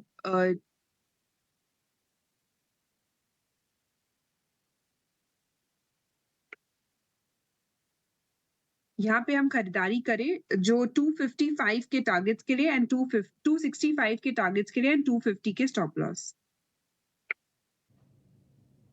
ठीक है, ABFRL आपकी लिस्ट में भी आ गया। ये नोटिस करने वाला शेयर है। HUL भी आप ऑलरेडी बता रहे हैं शिवांगी, ये आपकी लिस्ट में 2 शेयर्स हैं, दोनों पे हमने स्टैंपिंग लगा दी बाय की बकायदा, और आपके ट्रेडिंग कॉल्स हैं, लेवल्स आपकी स्क्रीन पर आपको दिख रहे होंगे। एक काम करते हैं, फटाफट से नवरत्न शेयर ले लेते हैं, उसके बाद कुछ बचे हुए शेयर्स के बारे में भी जानकारी लेंगे। नवरत्न शेयर बताने के लिए शरद हमारे साथ जुड़ रहे हैं। शरद बताएं आप। जी बिल्कुल, सबसे पहले जो है स्टॉक जो फोकस में रहेगा वो है पिरामल फार्मा। नतीजे बहुत स्ट्रॉन्ग आए हैं, और ऑफ कोर्स मैनेजमेंट की कमेंट्री भी आई थी कि 3 क्वार्टर पहले कि अब टर्न अराउंड होगा, तो ये इस क्वार्टर में टर्न अराउंड भी देखने मिल रहा है। CDMO सेगमेंट और ऑन पैटर्न मैन्युफैक्चरिंग के जो सेगमेंट्स है अच्छी परफॉर्मेंस आई है, और ओवरऑल वो जो कंपनी है वो मेंस ग्रूमिंग मार्केट में भी फोरे कर रही हैं। दूसरा स्टॉक रहेगा ABB इंडिया। शानदार नतीजे आए हैं इनके मार्च क्वार्टर के, और पैट में भी 88% का ईयर ऑन ईयर बेसिस पे ग्रोथ देखने मिला है। इंपॉर्टेंट बात यह है कि जो ऑर्डर इनफ्लो आई है सबसे ज़्यादा क्वार्टरली का देखने मिला है पिछले 5 साल में। तीसरा स्टॉक रहेगा कल्याण ज्वेलर्स। चौथे तिमाही के नतीजे तो स्ट्रॉन्ग आए थे, और आप कह सकते हैं कि जो पहले तिमाही के अभी तक के जो आंकड़े कहें सेम स्टोर सेल्स ग्रोथ को लेके, वो भी डबल डिजिट पे आया है। तो अनाउंसमेंट जो ओवरऑल पॉजिटिव है। वही टाटा मोटर्स की बात करें तो वीक सेट ऑफ नंबर्स आए हैं। JLR के जो EBIT मार्जिन है वो जो है एस्टिमेट से कम आए हैं, और ओवरऑल गाइडेंस भी जो है वहाँ पे वीक हो सकता है। वो एक्सपेक्ट करें जो एबिट मार्जिन से वित्त साल 2025 में वो लगभग 8.5% का रह सकता है। वही वीआईपी इंडस्ट्रीज़ की बात करें तो चौथे तिमाही में जो बात करें तो यहाँ पे पहली लॉस कंपनी ने रजिस्टर किया है कोविड-19 के बाद, और ओवरऑल जो है ग्रॉस मार्जिन्स पे मार पड़ी है क्योंकि अंडर यूटिलाइजेशन बांग्लादेश के प्लांट में देखने मिली और कुछ वन ऑफ्स भी ज़रूर हुए हैं। ओवरऑल कमज़ोर नतीजे। सीडीएसएल की बात करें तो ट्रांजैक्शन चार्जेस उन्होंने घटा दिया है लगभग 12% से, और ये ट्रांजैक्शन चार्जेस लगभग 27% टोटल रेवेन्यू को कंट्रीब्यूट करता है, और इसके कारण वित्त साल 2024 के जो आप कह सकते हैं रेवेन्यू एबिटडा लगभग 3 से लेकर 5% तक का गिरावट आ सकता है। वही आज डायग्नोस्टिक स्टॉक्स भी फोकस में रहेंगे, खासकर कि मेट्रोपोलिस हेल्थ केयर। यहाँ पे जो है मीडिया रिपोर्ट्स आ रही है कि रिलायंस रिटेल वेंचर्स जो है अक्वायर करने की सोच रही है मेजॉरिटी स्टेक है एक डायग्नोस्टिक कंपनी में, जहाँ पे वो 1000 से 3000 करोड़ रुपए तक जो है निवेश कर सकते हैं, और वो उस कंपनी को ढूंढ रहे हैं जिसका पैन इंडिया कवरेज है। तो ऑफकोर्स सारे डायग्नोस्टिक स्टॉक्स में जो है तेज़ी भी देखने मिल सकती है, और हाल ही में जो है आप कह सकते हैं डॉक्टर लाल पैथलैब्स के भी जो है ब्रोकरेज अपग्रेड्स देखने मिले हैं। हमारा 8वां स्टॉक वो ब्रोकरेज के ऊपर ही है, हमारा बिग बोल्ड ब्रोकरेज जो हम कहते हैं इस सेगमेंट को। यहाँ पे आता है 5 star business finance. Motilal Oswal ने मेंटेन बाई रखा है, टारगेट प्राइस रखा है 950 रुपीज़ पर शेयर का। अब ओवरऑल मैं बता दूं कि इसका जो मार्केट शेयर है लगभग 20% का है। मोतीलाल ओसवाल एक्सपेक्ट करे कि मार्केट शेयर में बढ़ोतरी हो। स्प्रेड्स और नेट इंटरेस्ट मार्जिन का भी एक्सपेक्टेशन है कि वो 15 से 18% तक ग्रो कर सकते हैं अगले 3 साल में। हमारा आखिरी स्टॉक जो फोकस में रहेगा वो हमारा सेगमेंट है खबर का। इसमें Sterling and Wilson renewable energy focus में रहने वाला है। अब यहाँ पे खबर यह है कि कंपनी को एक बड़ी लार्ज ऑर्डर आ सकती है इंटरनेशनल मार्केट से, और इस ऑर्डर साइज़ का जो वैल्यू है 3000 से 5000 करोड़ रुपए तक हो सकता है। और इंटरेस्टिंगली देखा जाए तो इनका ऑर्डर बुक जो है 8000 करोड़ के ऊपर है। चौथे तिमाही में एक अच्छी टर्न अराउंड आई है, और जो सबसे 2 अहम ट्रिगर है वो है नाइजीरिया और रिलायंस के ऑर्डर्स, वो जो है पहले 6 महीने में जो है वित्त साल 2025 में देखने मिल सकते हैं। तो ये एक इम्पॉर्टेंट खबर है Sterling and Wilson renewable energy के लिए। ठीक है, बहुत शुक्रिया, थैंक यू वेरी मच ये अहम सारी खबरों को संजो के लेके आने के लिए। 9 के 9 शेयर आपने नवरत्न में बता दी शरद, थैंक यू वेरी मच। कुछ एक शेयर में ज़रा स्पीड से ले लेता हूँ। पहले शेयर लेता हूँ सोनी पटनायक से। सोनी जरा हीरो मोटो को बताना और चलेगा क्या, जल्दी जल्दी बताते जाइए। प्रोड्यूसर साहब आप स्टैंपिंग करते जाइएगा। हीरो मोटो को चलेगा क्या आज? जी डिम्पी जी, यहाँ पे हीरो मोटर पे हम देखेंगे तो एक अच्छा ओपनिंग भी नजर आ रहा है। 4900 के ऊपर अगर सस्टेन करता है आज तो इंट्राडे बेसिस पे आपको 4940 4965 के रेंज को नजर लग सकता है। यहाँ पे आप देख सकते हैं ऑन स्टॉप लॉस मेंटेन कीजिए 4870 का। ठीक है, अब मितेश पंचाल, बंधन बैंक का बॉटम बन गया। अगर बॉटम बना तो इस पर भी हम बाय के स्टैंप लगाते हैं, नहीं तो छोड़ देंगे। बताइए जरा बंधन बैंक। ओके, बंधन बैंक की जब तक बात है सर, बॉटम बन गया कि नहीं वो पता नहीं है, लेकिन अगर आपको खरीदना है तो उसका जो स्टीफ रेजिस्टेंस है उसको क्रॉस करना पड़ेगा, और वो है जो बनाया था 5 अप्रैल 2024 को 203। तो मैं इसके ऊपर नहीं जाऊंगा कि यहाँ पे बॉटम फॉर्मेशन है कि नहीं, लेकिन ट्रेंड रिवर्सल कौन से लेवल पे है, तो ट्रेंड रिवर्सल है 203 के लेवल के ऊपर। तो 203 के लेवल के ऊपर अगर बंधन बैंक क्लोज होता है तो उसके बाद ही बाई साइड ट्रेड फॉर्मेशन करना चाहिए, तब तक स्टॉक को अवॉइड करना चाहिए। ठीक है, 203 जब तक आएगा नहीं तब तक प्लस करेंगे नहीं सीधा सीधा, इसलिए स्टैंप मत लगाइएगा। 188 पे इसको छोड़ दीजिए, भले आज 1 से 1.5 रुपये ऊपर खुल रहा है, लेकिन ये ज़्यादा काम का नहीं जब तक 203 पार नहीं करेगा। गौरांग सर, अब हमने आज केदारनाथ के पट भी खोलते हुए देखे हैं, बद्रीनाथ के भी खुल गए हैं, और देश में फिर से गर्मियों वाला टूरिज़्म शुरू हो रहा है। वो रीजनल घूमने फिरने, जैसे आप मर्जी कहना चाहें वो कहेंगे। तो एक बार मेरे को बताइए जरा, लेमन ट्री ठीक है क्या? ये अफोर्डेबल हाउसिंग, अफोर्डेबल होटल्स के अंदर भी है, और इसकी ब्रांचेस भी ठीक ठाक है। आज खुल रहा है हल्का हल्का से हरे निशान में। लेमन ट्री पे सर आपका टेक चाहिए।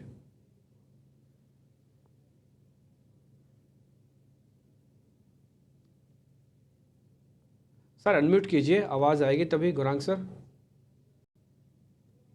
क्षमा चाहता हूँ डिम्पी जी, आपको भी प्रणाम और शुभ प्रभात हमारे तरफ से। तो पर्यटन आप 3 हिस्सों में बांट सकते हैं, एक तो कामकाज या व्यवसाय को लेकर के, दूसरा छुट्टी और आराम के लिए, और तीसरा धर्म तीर्थ के स्थलों पर जाने के लिए।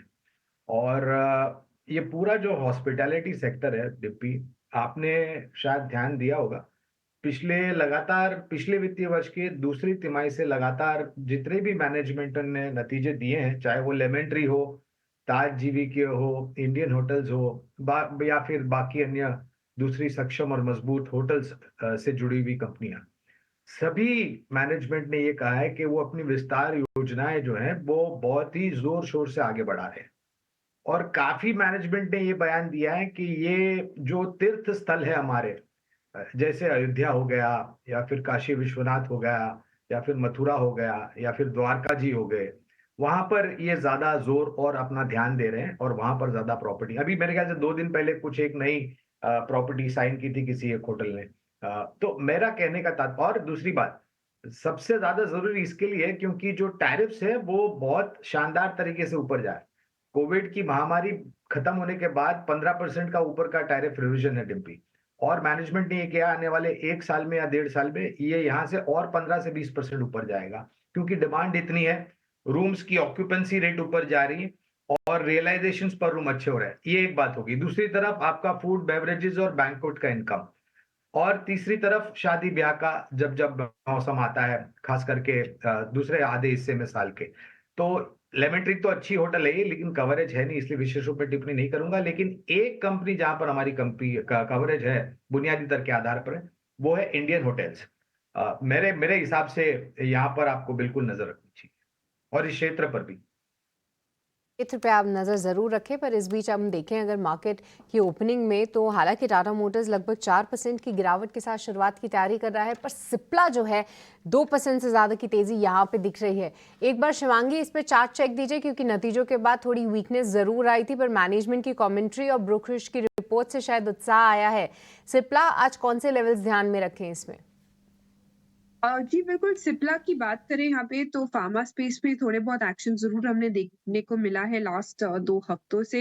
बट देन सिप्ला का अगर चार्ट स्ट्रक्चर देखें तो मुझे अभी भी लग रहा है कि ये वीक है, एंड यहाँ पे और थोड़ा क्रैक देखने को मिल सकता है। हालांकि ये फ्लैट टू पॉजिटिव ओपनिंग आज दिखा जरूर रहा है, पर स्ट्रेंथ इसमें क्लियरली नहीं है, तो बाइंग की सलाह नहीं रहेगी यहाँ पे। इनफैक्ट जो सपोर्ट के तौर पे हम 1350 के एक लेवल्स को ध्यान रखें एज अ मेक और ब्रेक जोन। तो यहाँ पे 1350 का जो है फिलहाल आपको एक लेवल वॉच करना है, ये मेक और ब्रेक लेवल साबित हो सकता है। तो सिप्ला देखते हैं कि जो तेज़ी का टिक अभी हम फिलहाल देख रहे हैं प्री ओपन में सस्टेन होता है या नहीं। पर डिम्पी, प्री ओपन रेट्स की अगर बात करें इंडेक्स पे, तो निफ्टी 50 लगभग 25 अंकों की गिरावट के साथ शुरुआत की तैयारी कर रहा है। वही निफ्टी बैंक भी लगभग सपाट की ही शुरुआत की तैयारी कर रहा है। डेटा को पॉइंट ऑफ व्यू में रखते हुए क्या स्ट्रैटेजी होनी चाहिए आज दोनों ही इंडेक्स में? देखिए 27 पॉइंट की गिरावट है, लेकिन फिर भी हम 22,000 के ऊपर है। पहला पॉइंट तो ये है, आपको अभी गिफ्ट निफ्टी 50 पॉइंट दिखा रहा था, तो उसके हिसाब से कुछ बहुत ज़्यादा गिरावट नहीं है। पहला पॉइंट, अगर 22,000 को हम बचाने की कोशिश करते हैं, और आज चौथे चरण की वोटिंग हो रही है, शाम तक थोड़ा पता लग जाएगा परसेंटेज ऑफ वोट कितना टोटल पड़ रहा है, तो फिर आप ये समझ लीजिएगा बाजार नियर बाय अपना बॉटम यहाँ से ढूंढ लेगा, क्योंकि आजकल सीधा कनेक्शन इलेक्शन से सरकार मार्केट का जुड़ा हुआ है, और इसमें एफआईएस का रोल भी काफ़ी इंपॉर्टेंट है। दूसरा पॉइंट आता है बैंक निफ्टी पे। बैंक निफ्टी पे अमूमन देखेंगे तो गिरावट कम है, सिर्फ 31 पॉइंट की गिरावट है, और 47,300 पे है। बैंक निफ्टी को ज़्यादा मेहनत करके दिखाना होगा निफ्टी के मुकाबले, क्योंकि निफ्टी ने अभी भी 22,000 को मेंटेन किया, जबकि बैंक निफ्टी 48,000 को तोड़ के 600 पॉइंट नीचे खड़ा हो उसकी, तो इसको पहले 48,000 की तरफ लेके आना होगा, तब जाके धीरे धीरे कन्विक्शन बनाएगा। इसलिए बैंक निफ्टी आज क्रिटिकली वॉच कीजिएगा। हमारे हिसाब से 47,000 जल्दी जल्दी ब्रेक नहीं होना चाहिए, और ना ही 21,800 निफ्टी के अंदर ब्रेक होना चाहिए। अगर दोनों ब्रेक नहीं होते, इससे पहले एक शॉर्ट टर्म रैली, छोटी सी रैली ज़रूर आ सकती है, क्योंकि बहुत सारे इंडिकेटर्स ये इंडिकेट कर रहे हैं। 29 सेकंड बाद बाजार खुल जाएगा। मैं आपके लिए कुछ इंपॉर्टेंट शेयर्स दिखाना चाहूँगा। एक बार जरा स्पीड से रिलायंस इंडस्ट्रीज, HDFC बैंक दिखाइए। दोनों में जो है शुरुआती गिरावट होगी ना, वो आधे % की है। तो मेरे पास जो 5 बड़े शेयर्स होते हैं, उसमें से 2 शेयर्स तो खराब गए हैं। इसके अलावा TCS, इन्फोसिस और HUL, ये तीनों और दिखाइएगा ये लिस्ट के अंदर। खैर अब तो खैर मार्केट ही खोल रहा है, आप सीधा स्क्रीन पे देखिएगा इन सभी शेयर्स के अंदर क्या मिल रहा है। टॉप गेनर्स बनेगा आज का सिप्ला, BPCL, HDFC लाइफ, और बाजार खुलने को एडवांस डिक्लाइन 1100 शेयरों की है। खराब नहीं है एडवांस डिक्लाइन। निफ्टी भी 22,000 को होल्ड करने की कोशिश कर रहा है, लेकिन जो शुरुआती झटका वो कितना गंभीर है ये ज़्यादा मैटर करता है। इस बीच निफ्टी अपने आप को रोकने की कोशिश करते हुए आप अपनी स्क्रीन पर वो तेज़ी वाले शेयर्स देख पा रहे हैं। Cipla, BPCL, HDFC life, M&M, ये कुछ एक शेयर है। 500 शेयर स्क्रीन पर स्टार्टिंग में दिखा दीजिएगा।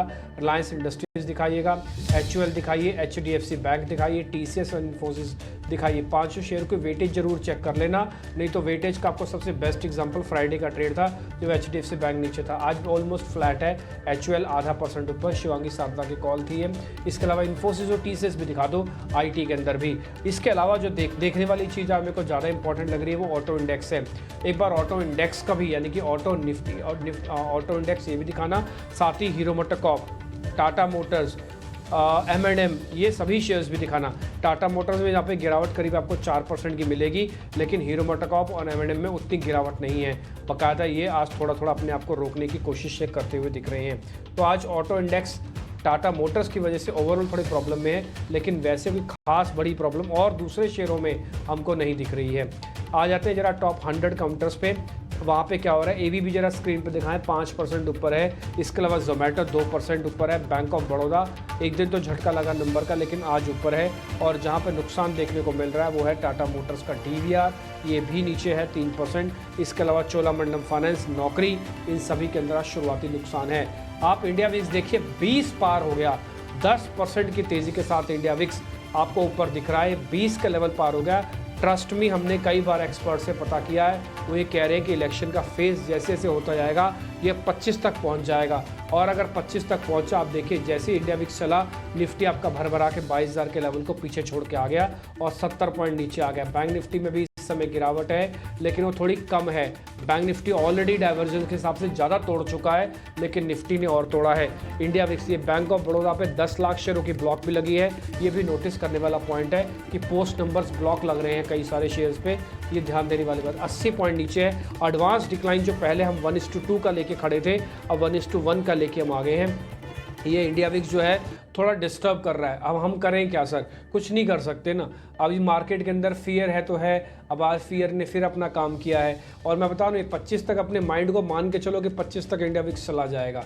अगर आप इस 25 तक के इंडिया विक्स को 21,800 में समेट लेते हो तो ये बहुत बड़ी जीत है बाजार की, नहीं तो फिर बाजार में थोड़ी और पैनिक आएगा। ट्रस्ट में अभी 90 पॉइंट की गिरावट के साथ ट्रेड होता हुआ दिख रहा है।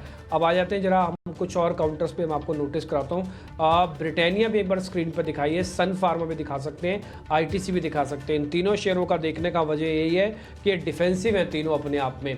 विक्स के बढ़ते समय, डिफेंसिव शेयर्स के आगे आते समय एक चीज़ बिल्कुल तय है कि बाजार को भी मेहनत और करनी पड़ेगी।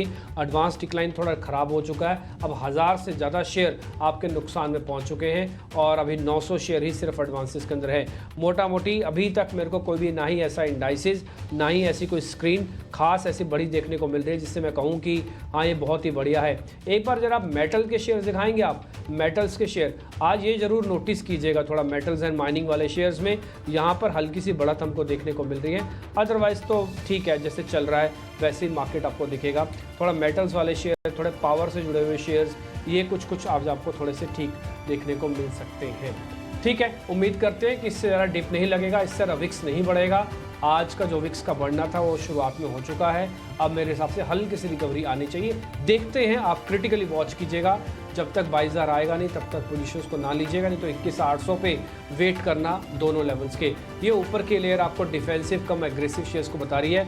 UPL है सेकंड डे जब एक्स्ट्राऑर्डिनरी परफॉर्मेंस दिखा रहा है। आपको ध्यान होगा लास्ट दिन वो 7% चला था, आज 3%। 2 दिन में UPL 10% चल चुका है। सन फार्मा, अदानी पोर्ट, सिप्ला जैसे शेयर्स भी आपको स्क्रीन पर दिख रहे हैं। इसमें से कोई भी एग्रेसिव बड़ा शेयर ऐसा नहीं है जो मार्केट को एक तरफा करके रख दे, ऐसा कोई भी शेयर मेरे को तो स्क्रीन पर अभी तक तो नहीं दिखा। टाटा मोटर्स की गिरावट अब करीब 6% के आसपास हो चुकी है। छोटे मझोले शेयर्स में क्या हो रहा है बता रही है आपको सृष्टि, फिर ओपनिंग के सौदे लेना हम शुरू कर रहे हैं।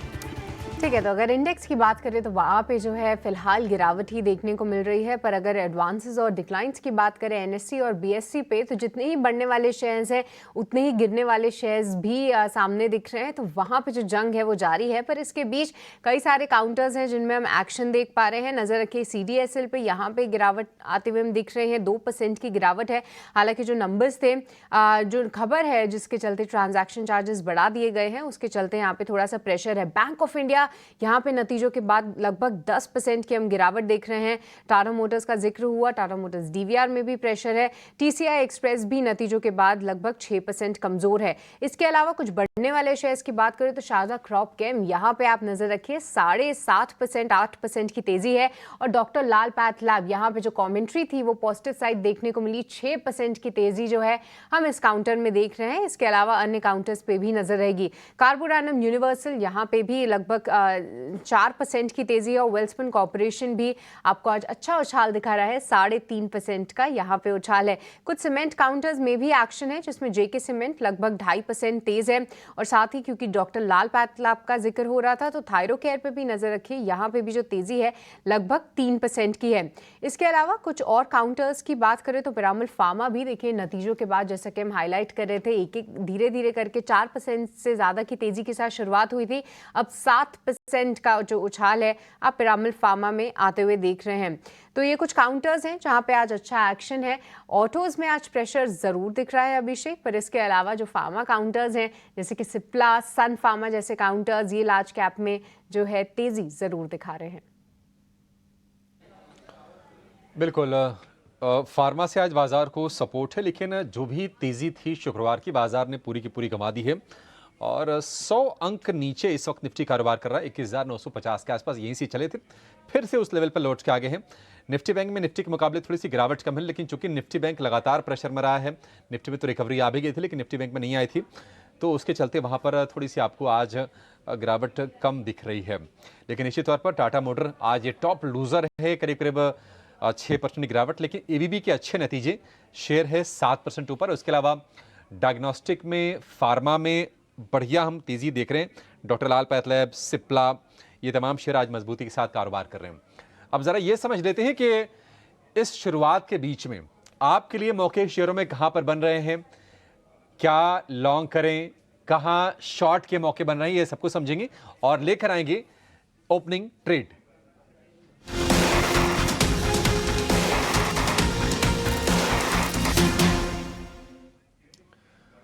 ओपनिंग ट्रेड की शुरुआत शिवांगी जी आपसे करेंगे। बताइए आपके शेयर कौन से हैं, क्या स्पॉट किया आपने? जी बिल्कुल, एस्कॉर्ट स्पॉट किया है ऑटो स्पेस में से one of the strongest counters, और अपने हायर जोन्स पे काफी खूबसूरती रूप से होल्ड करते हुए नजर आ रहा है। इस पूरे लास्ट हफ्ते में हमने देखा है कि अच्छी खासी लॉन्ग्स जो है एडिशन हुई है, ओपन इंटरेस्ट ऐड हुआ है लॉन्ग साइड में। एंड स्टॉक जो है कंसिस्टेंटली एक वीक ऑन वीक बेसिस पे हमने देखा है पिछले 8 हफ्तों से हायर लोज बना रहा है। तो यहाँ पे काफी स्ट्रेंथ है और वो कंटिन्यू होते हुए दिखेगी मार्केट के वोलेटिलिटी के बावजूद। तो खरीदारी करें 37-35 के टारगेट्स के लिए एंड 35-20 के एक स्टॉप के साथ। ठीक है, एस्कॉर्ट्स को खरीदने की सलाह है 3520 रुपए के स्टॉप लॉस के साथ, इसमें आपको तेजी का सौदा बनाना है। कुणाल जी गुड मॉर्निंग, बताइए आपका शेयर कौन सा है सर, आप क्या लॉन्ग करेंगे? दो कॉल है लॉन्ग साइड। सबसे पहला है एस्ट्रल, 2154 के अराउंड स्टॉक ट्रेड कर रहा है। स्टॉक ने ऑलरेडी ब्रेकआउट दे दिया है एंड आज के दिन में नो डाउट ओपनिंग अच्छा हुआ है, लेकिन थोड़ा सा वीक लेवल पे स्टॉक ट्रेड कर रहा है। लेकिन मुझे लग रहा है कि काफी अच्छे मोमेंटम आने वाले दिनों में ये स्टॉक हमें दिखा सकता है। खरीदारी करके चलने की सलाह है 2110 के एसएल के साथ। 2205 और 2265 के दो टारगेट हमें इसमें देखने को मिल सकते हैं। और दूसरा जो है वो जुबिलेंट इंग्रेविया है।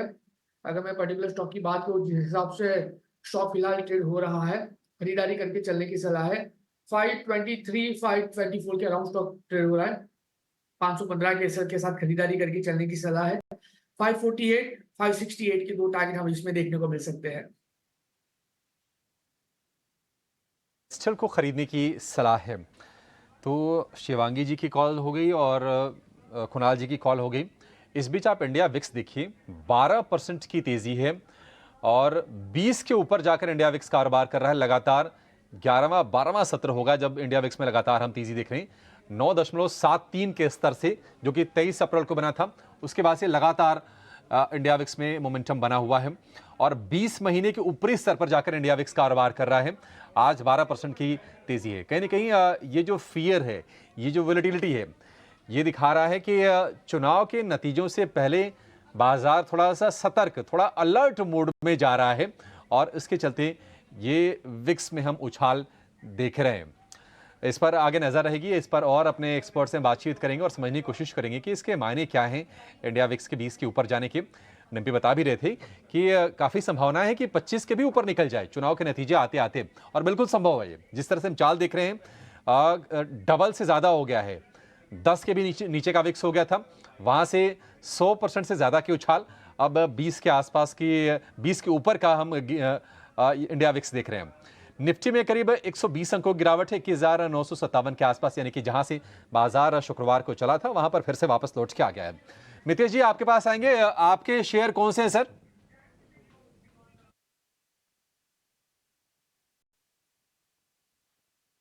अभिषेक जी, दो शेयर है। पहला है औरो फार्मा।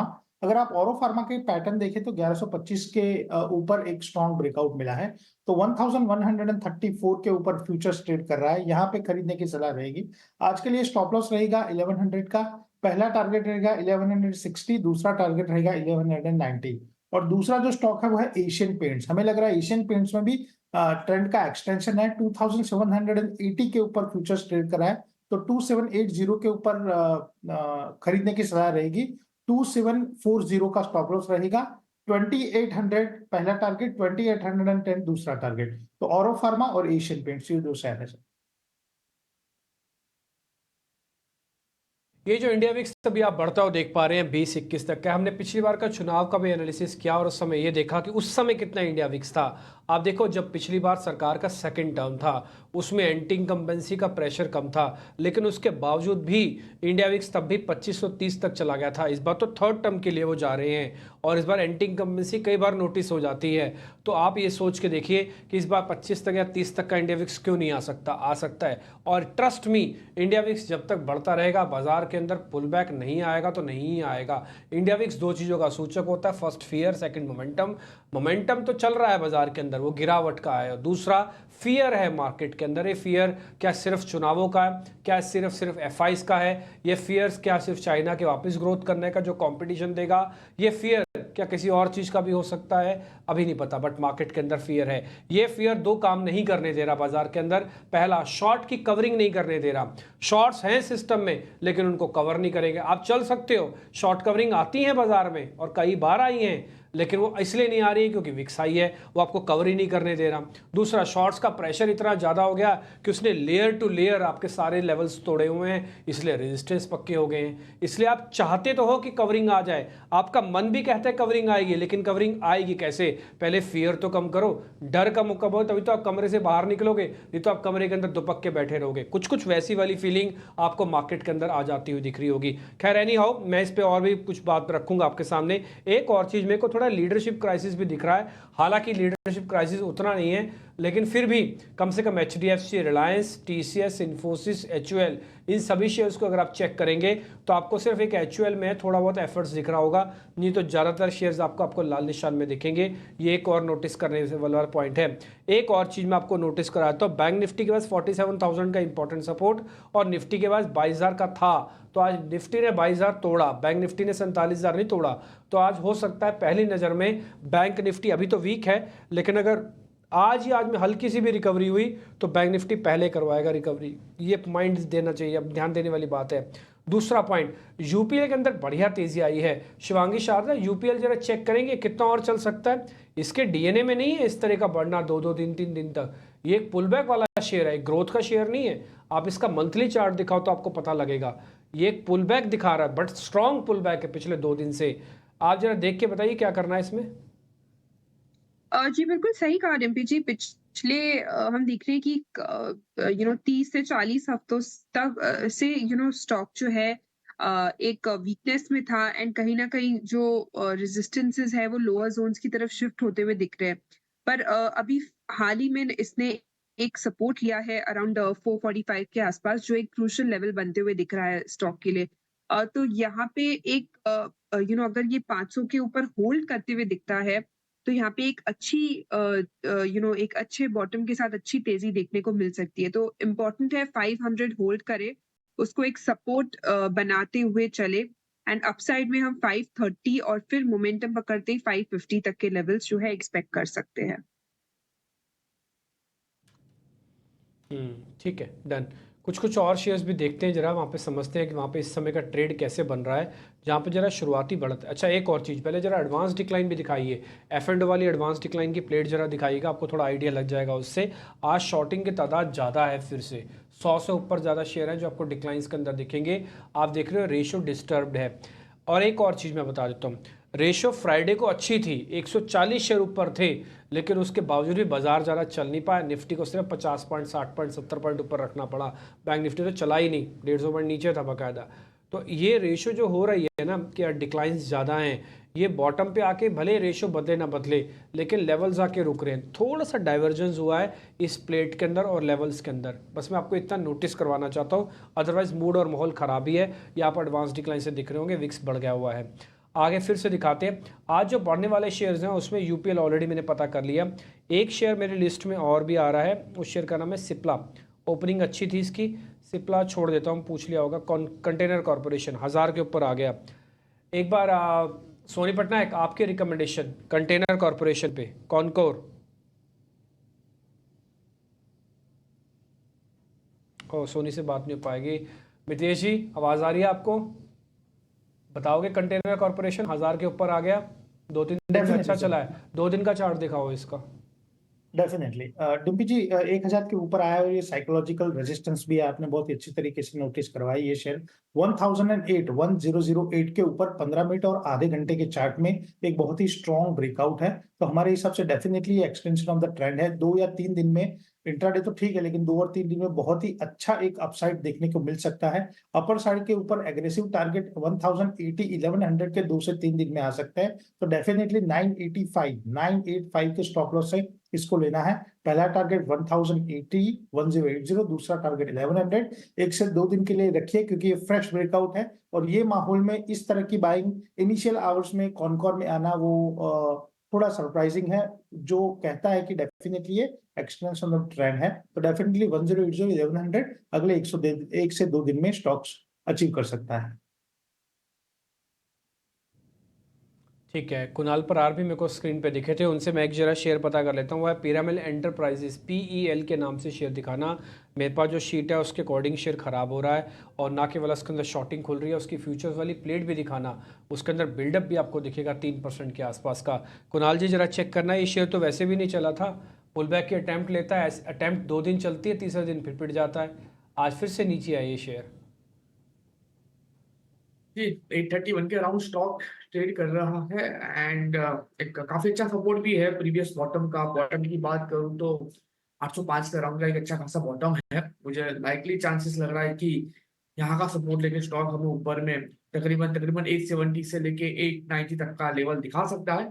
सो मेरा व्यू फिलहाल पॉजिटिव साइड का ही है। नो डाउट 2% का गिरावट है स्टॉक में, लेकिन हम इसको मना नहीं कर सकते कि काफी अच्छे सपोर्ट हमें वीकली और डेली चार्ट दोनों पे देखने को मिल रहा है। 405 के एसएल के साथ मेरा व्यू लॉन्ग करके ही जाने का बन रहा है। ऊपर में 870 890 तक के टारगेट हमें देखने को मिल सकते हैं। मैं एक स्क्रीन से आपको निफ्टी का चार्ट फिर से दिखाता हूँ, मैं उसकी वजह बता रहा हूँ निफ्टी का दिखाने का, क्योंकि आपको दिखाया ध्यान है आज हमने सुबह भी ये ट्रेंड लाइन नोटिस करवाई थी आपको। वो ना ट्रेंड लाइन को ब्रेक करने की एक अटैम्प्ट हो रही है। आप ये देखिए, ये ट्रेंड लाइन है जो डॉटेड वाली है, और ये ब्लू कलर की जो लाइन आप ऊपर देख पा रहे हैं, ये 50 दिन की एवरेज है। ये जिस दिन इस लाइन के ऊपर आ जाएगा ना, उस दिन बाजार आपको पुल बैक दिखाना शुरू करेगा, लेकिन इसको कम से कम इस लाइन की रिस्पेक्ट करनी चाहिए जो मैंने डॉट करके बनाई हुई है। देखो आप, इसके अंदर कोई भी रिकवरी नहीं आ रही। मैं आपको 3 कैंडल 3 दिन के दिखाता हूँ। ये फॉल हुआ, एक अटैम्प्ट हुई, क्या फेल होगी वो अटैम्प्ट, और सेकंड डे हम फिर से उसी रेड कैंडल्स में फंस गए हैं और हम इसको ब्रेक करने जा रहे हैं। ट्रस्ट मी, अगर इंडिया विक्स सब कुछ बढ़ता रहा तो यहाँ तक भी ले आएगा, जो कि 21,000 के लेवल है। आप बोलेंगे सर ये तो बहुत बड़े लेवल है। सर बाजार ऐसे ही टूटा है। 50,000 का बैंक निफ्टी या 47,000 की जद्दोजहद में लगा हुआ है, 3,000 पॉइंट टूट गया बैंक निफ्टी, देखते ही देखते पता भी नहीं चला किसी को, अंदर ही अंदर कैसे टूटता है। ठीक है, तो थोड़ा बी अवेयर, थोड़ा सावधान रहो। कोई भी एवरेज, कोई भी अटैम्प्ट, कोई भी जल्दबाजी किसी भी चीज़ में करना खतरनाक है, खासकर ऑप्शंस वाले जिनको ऐसा लग रहा है कि कॉलें सस्ती हो गई हैं काफ़ी ज़्यादा। वो सस्ती कॉलें भी आपको महंगी पड़ जाएंगी, क्योंकि आप प्रीमियम देख के ले रहे हो, कन्विक्शन देख के नहीं ले रहे। प्रीमियम देख के लिया, पैसे चले गए, सिंपल सी बात है। ठीक जी, आगे बढ़ें। 150 पॉइंट से आसपास की गिरावट अब आपको निफ्टी पे दिख रही होगी। सुबह ये जो गिरावट थी सिर्फ 20 पॉइंट की थी। आप देखो 20 पॉइंट से 150 पॉइंट की जर्नी बाजार ने सिर्फ 20 मिनट लिए करने में पूरी। जरा दिखाइए निफ्टी वाला चार्ट तो आपका इंट्राडे का, सिर्फ 20 पॉइंट से 150 पॉइंट सिर्फ 20 मिनट लिए। आप कैसे पुल बैक की एक्सपेक्ट करोगे बाजार के अंदर? ठीक, तो ये आप अपनी स्क्रीन पर देख पा रहे हो। और इंडिया विक्स आपको 14% ऊपर आ चुका है, 21 का चल रहा है। आज वोटिंग का 4th चरण है, अभी तो 5वां 6ठा चरण में भी जाएगा और 1 तारीख तक वोटिंग होनी है। ये सेकंड हाफ का जो हम बात कर रहे हैं ना कि सेकंड हाफ में मई का ऊपर आ जाएगा, पहले बॉटम बनाना जरूरी है, फिर मई ऊपर आएगा। देखते हैं क्या होगा। बहुत सारी चीज़ें इफ एंड बट्स में चल रही हैं, बट आप ध्यान रख के आराम से ट्रेड कीजिएगा। कोई भी हेस्टी डिसीजन आपके लिए खतरनाक साबित होगा इस समय, और क्योंकि खतरनाक चीज़ें बढ़ रही हैं मार्केट के अंदर, वो है वॉलेटिलिटी इंडेक्स। आगे बढ़ें। कुछ मैंने कैश के शेयर्स भी निकाले हैं, जरा मैं वो भी पता कर लेता हूँ। प्रशांत सावंत भी इस बीच हमारे साथ वापस से लौट आए हैं। प्रशांत जी से भी पता करते हैं कुछ एक शेयर। प्रशांत जी एक शेयर देखो आप, क्वेस्ट कॉर्प 1% ऊपर है, ये शेयर ठीक लग रहा है आपको? डिम्पी जी ये करीबन 650 पे ट्रेड कर रहा है, वही स्टॉक है।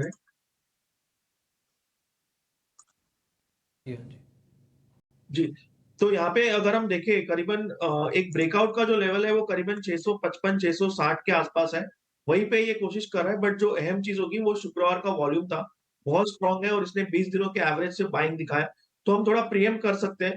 और आज का जो लो बना है उसके नीचे यानी 630 35 के बीच स्टॉप लॉस रखिए। मुझे लग रहा है ये स्टॉक अगर एक बार 660 के लेवल को क्रॉस कर दे 660, तो आपको कंफर्टेबली 700 तक के लेवल इमीडिएटली दिख सकते हैं।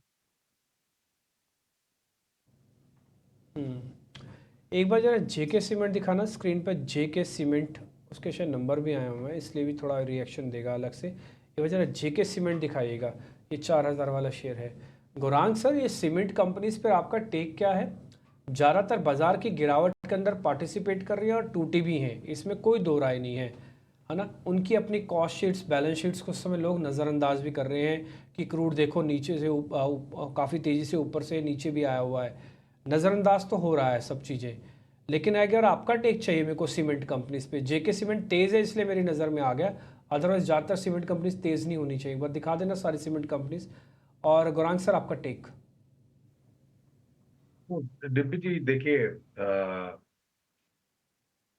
अमूमन ये आकलन लगाया जाता है कि बारिश के मौसम में निर्माण कार्य धीमे गति पे होता है और उसके कारण महीने दर महीने जो सीमेंट की बोरियों के आंकड़े होते हैं वो नीचे आते हैं। लेकिन ऐसा नहीं है डिम्पी, पिछले 2-3 वर्षों में इन कंपनियों ने काफी कुछ प्रगति की है R&D के द्वारा। पहले जिस प्रकार से एक एक महीने आपको इंतजार करना पड़ा था अगर आपने RCC डाली है तो सूखने के लिए, ऐसा नहीं है अभी। बहुत जल्द टेक्नोलॉजी जो इस्तेमाल की है तो बहुत जल्द ड्राई हो जाता है। तो कहने का तात्पर्य ये है 4 जून इस दूसरे सबसे लंबा चरण, मेरे ख्याल से 1952 के बाद ये सबसे लंबा चरण है चुनाव का। 7 भागों में ये चुनाव हो रहा है और 1 जून को समाप्त होगा, 4 जून को नतीजे आएंगे। सरकार गठन होने के बाद भारत निर्माण कार्य बहुत ही जोर शोर से आगे बढ़ेगा डिम्पी। और न तो सिर्फ सरकार के खर्च जो हो रही है केंद्रीय स्तर पर या राज्य स्तर पर, लेकिन रियल एस्टेट सेक्टर भी अच्छा कर रहा है।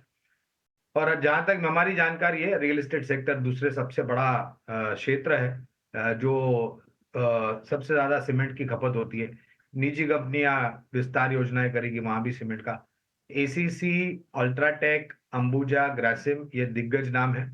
मझौली कंपनियों में Dalmia Bharat, JK Lakshmi cement, Ramco cement, Birla corp, India cement जैसी कंपनियां हैं जो खरीदारी की सूची में है। काउंटर्स हैं जहां पे आप नज़र रखें। 4 जून के बाद जो है पूरे इंफ्रास्ट्रक्चर ये सारे प्लेस पे जो है आपको नज़र रखनी है। रियल एस्टेट काउंटर पे भी आप फोकस करिए। पर इस बीच अगर हम देखें बाज़ार को तो 19 अप्रैल के बाद फिर से जो है बाज़ार ने 21,900 का स्तर तोड़ा है।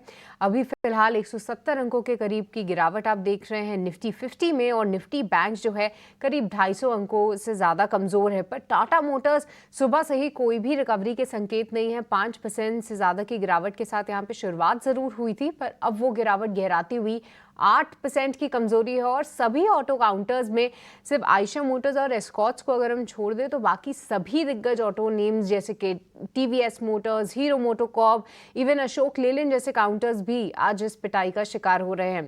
पर एक कुछ काउंटर्स डायग्नोस्टिक स्पेस से चर्चा करना चाहेंगे। एक बार शिवांगी, देखिए डॉक्टर लाल पैथ लैब में लगभग 6-7% की तेज़ी तो ज़रूर है, पर मेट्रोपोलिस में भी अभी कुछ टिक्स आना चालू हुए हैं। डॉक्टर लाल पैथ लैब, अगर ये अपॉर्चुनिटी छूट गई हो तो मेट्रोपोलिस या थायरोकेयर में कुछ एक्सपोजर बना सकते हैं? जी सृष्टि, मेरा मानना यहाँ पे है कि फार्मा स्पेसेस जो है काफी हाई बीटा रहते हैं एंड यहाँ पे बेटर है कि हम कंजम्पशन स्टॉक्स के साथ जाए या फिर डिफेंसिव प्ले के लिए प्ले करना है तो एचयूएल के साथ जाए। तो ये बेटर स्टॉक्स है ऐसे बाजार में प्ले आउट करने के लिए, बिकॉज डेफिनेटली जो ये फार्मा स्टॉक्स होते हैं काफी इसमें जो हाई बीटा के कारण जो वॉलेटिलिटी है वो काफी हाई रहती है। तो इस कारण मेरी प्रेफर्ड सेक्टर जो है वो कंजम्पशन और एफएमसीजी रहेगी एज डिफेंसिव प्ले।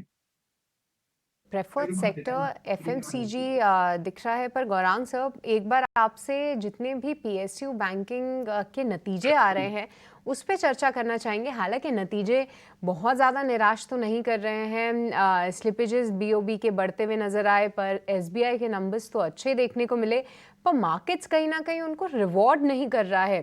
क्या इलेक्शन से पहले थोड़ा सा जो इन्वेस्टर का इंटरेस्ट है ये पीएसयू बैंकिंग नेम्स में, अगर छोटी अवधि का नज़रिया रखें तो क्या वो पीछे हाथ खींच रहा है, और या फिर क्या आपको लगता है कि ये अच्छे मौके हैं जहां पे अपना एक्सपोजर बढ़ाना चाहिए?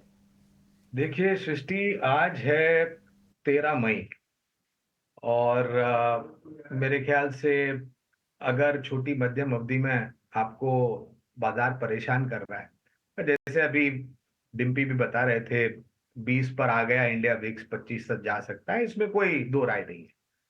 तो अगर बाजार आपको आने वाले कुछ 25 दिन के लिए अगर परेशान कर रहा है तो मेरी एक नम्र विनती होगी छोटे या मध्यम अवधि के जो कारोबारी है कि आप दूर हट जाए बाजार से।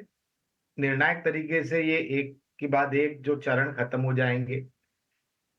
1 जून को आखिरी चरण होगा, 4 जून को नतीजे आ जाएंगे, तो 4 जून के बाद 5 जून को आइए बाजार में, आपका स्वागत है। थोड़ा बहुत ऊपर लेने मिलेगा, 10-15% नतीजों पर निर्भर करता है, लेकिन कम से कम आपके पास स्पष्टता आ जाएगी और डर या भय जो भी है छोटी मध्यम अवधि के लिए।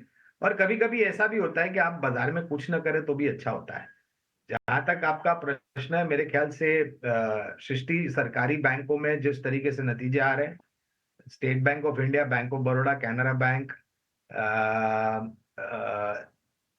पीएनबी जैसी 4 या 5 बैंक है जो हम खरीदारी की राय दे रहे हैं। और वित्तीय क्षेत्र में इतने हद तक भी जाऊंगा सृष्टि के, आपके पोर्टफोलियो का एक बहुत ही महत्व अंग होना चाहिए वित्तीय क्षेत्र, जहां पर निजी क्षेत्र की बैंक्स, सरकारी बैंक्स और मजबूत एनबीएफसी होनी चाहिए। ये बाजार परेशान करेगा जो, और खास करके जो सोशल मीडिया पे इलेक्शन को लेकर के अनौपचारिक स्तर पर जो ये महाविश्वविद्यालय है, व्हाट्सएप और यूट्यूब और XYZ, ट्विटर वगैरह, इंस्टा वगैरह, बहुत सारी अफवाहें यहाँ पर आ रही है, खबरें, जिसके कारण असमंजस स्थिति बनी हुई है और उसके आधार पर पॉलिटिकल राजनीतिक पार्टियां और लीडर्स टिप्पणी भी कर रहे हैं। तो ये बाजार आपको बहुत परेशान करेगा, और खास करके जैसे जैसे हम चुनाव के आखिरी चरण तक जाएंगे और चुनाव के नतीजे नहीं आ जाते तब तक। ठीक है, तो यहाँ पे थोड़े वॉलेटाइल ज़रूर रह सकते हैं, पर इस बीच अगर हम देखें तो एसबीआई आपकी डे लो पे आता हुआ दिख रहा है। बैंक ऑफ बड़ौदा भी ब्रोकरेजेस की तरफ से एक थम्स अप ज़रूर आया था, पर अपने आप को होल्ड नहीं कर रहा है। इसके अलावा पीएनबी और यूनियन बैंक जैसे काउंटर्स भी आपको डे लो पे ट्रेड करते हुए दिख रहे हैं, और इसी का असर आप निफ्टी बैंक पे भी देखें, 300 अंकों की गिरावट आपको निफ्टी बैंक में दिख रही है। पर कुछ सरकारी बैंकों पे भी राय लें। एक बार शिवांगी, जितने भी सरकारी बैंक हैं उनमें से कोई काउंटर जो कि आपको फिलहाल स्ट्रॉन्ग दिख रहा हो, और अगर ट्रेडिंग रीबाउंड यहाँ से अगर थोड़ा सा निफ्टी बैंक अगर रीबाउंड करता है तो कोई सरकारी कोई प्राइवेट बैंक जो कि आपके रेडार पे हो? क्योंकि मैं देख पा रही हूँ कि HDFC बैंक कहीं ना कहीं अपने आप को फिलहाल होल्ड करने में कायम है। बिल्कुल, थोड़े सिलेक्टिव बैंकिंग काउंटर्स के साथ हम देख रहे हैं कि थोड़ी बहुत स्ट्रेंथ नजर आ रही है। ऐसे में एसबीआई जो है पीएसयू स्पेस में से यहाँ पे हम इसको नजर डाल सकते हैं। दूसरी ओर एक्सिस बैंक जो है प्राइवेट स्पेस में से ये एक कंसोलिडेटिव मोड में है एंड इसमें ज्यादा वीकनेस नहीं देखने को मिल रही है विच इज क्वाइट पॉजिटिव। तो यहाँ पे एक्सिस मेरी प्रेफर्ड पिक है in the entire banking space और बाजार कहीं ना कहीं स्टेबलाइज अगर होते हुए दिखता है तो यहाँ पे हम 1150 के टारगेट्स के लिए इसको प्ले कर सकते हैं। 50 के टारगेट्स के लिए अगर यहाँ से निफ्टी बैंक में थोड़ा रीबाउंड आया तो 1150 के टारगेट्स के लिए आप एक्सिस बैंक पे ध्यान रखिए। कहीं ना कहीं जितनी भी सभी काउंटर्स जो थोड़े से वॉलेटाइल ज़रूर हो रहे हैं बैंकिंग स्पेस में से, प्राइवेट बैंक्स फिलहाल अपने आप को होल्ड करने में कायम है, उसमें एक्सिस बैंक पे रखिए आप नज़र। पर चलिए अब आगे बढ़ेंगे और रुक करेंगे हमारे अगले सेगमेंट ऑप्शंस के चैंपियन का।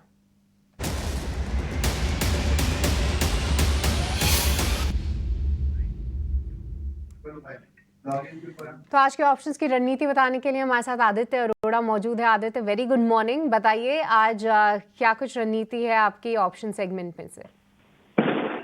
Very good morning Srishti ji. आज का मूड माहौल थोड़ा सा बाजार में बेरिश है और उसके चलते डिफेंसिव काउंटर बहुत अच्छे चल रहे हैं। मनी फ्लो डिफेंसिव काउंटर्स में आ रहा है जैसे कि एफएमसीजी एंड फार्मा। तो फार्मा से मेरी पिक रहेगी सिप्ला, एक बहुत अच्छा कैंडिडेट है फार्मा स्पेस पे। इसमें 1420 का कॉल बाय कर सकते हैं 35.50 में, 1440 का कॉल सेल कर सकते हैं 29.25 में।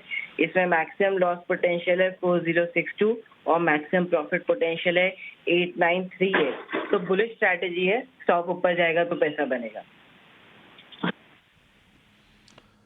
ठीक है, बुलिश स्ट्रेटजी। सिप्ला 1420 वाली कॉल खरीदनी है 35 रुपये 50 पैसे के भाव पर और उसके ऊपर वाली कॉल बेचनी है 1440 वाली 29 रुपये 25 पैसे के भाव पर।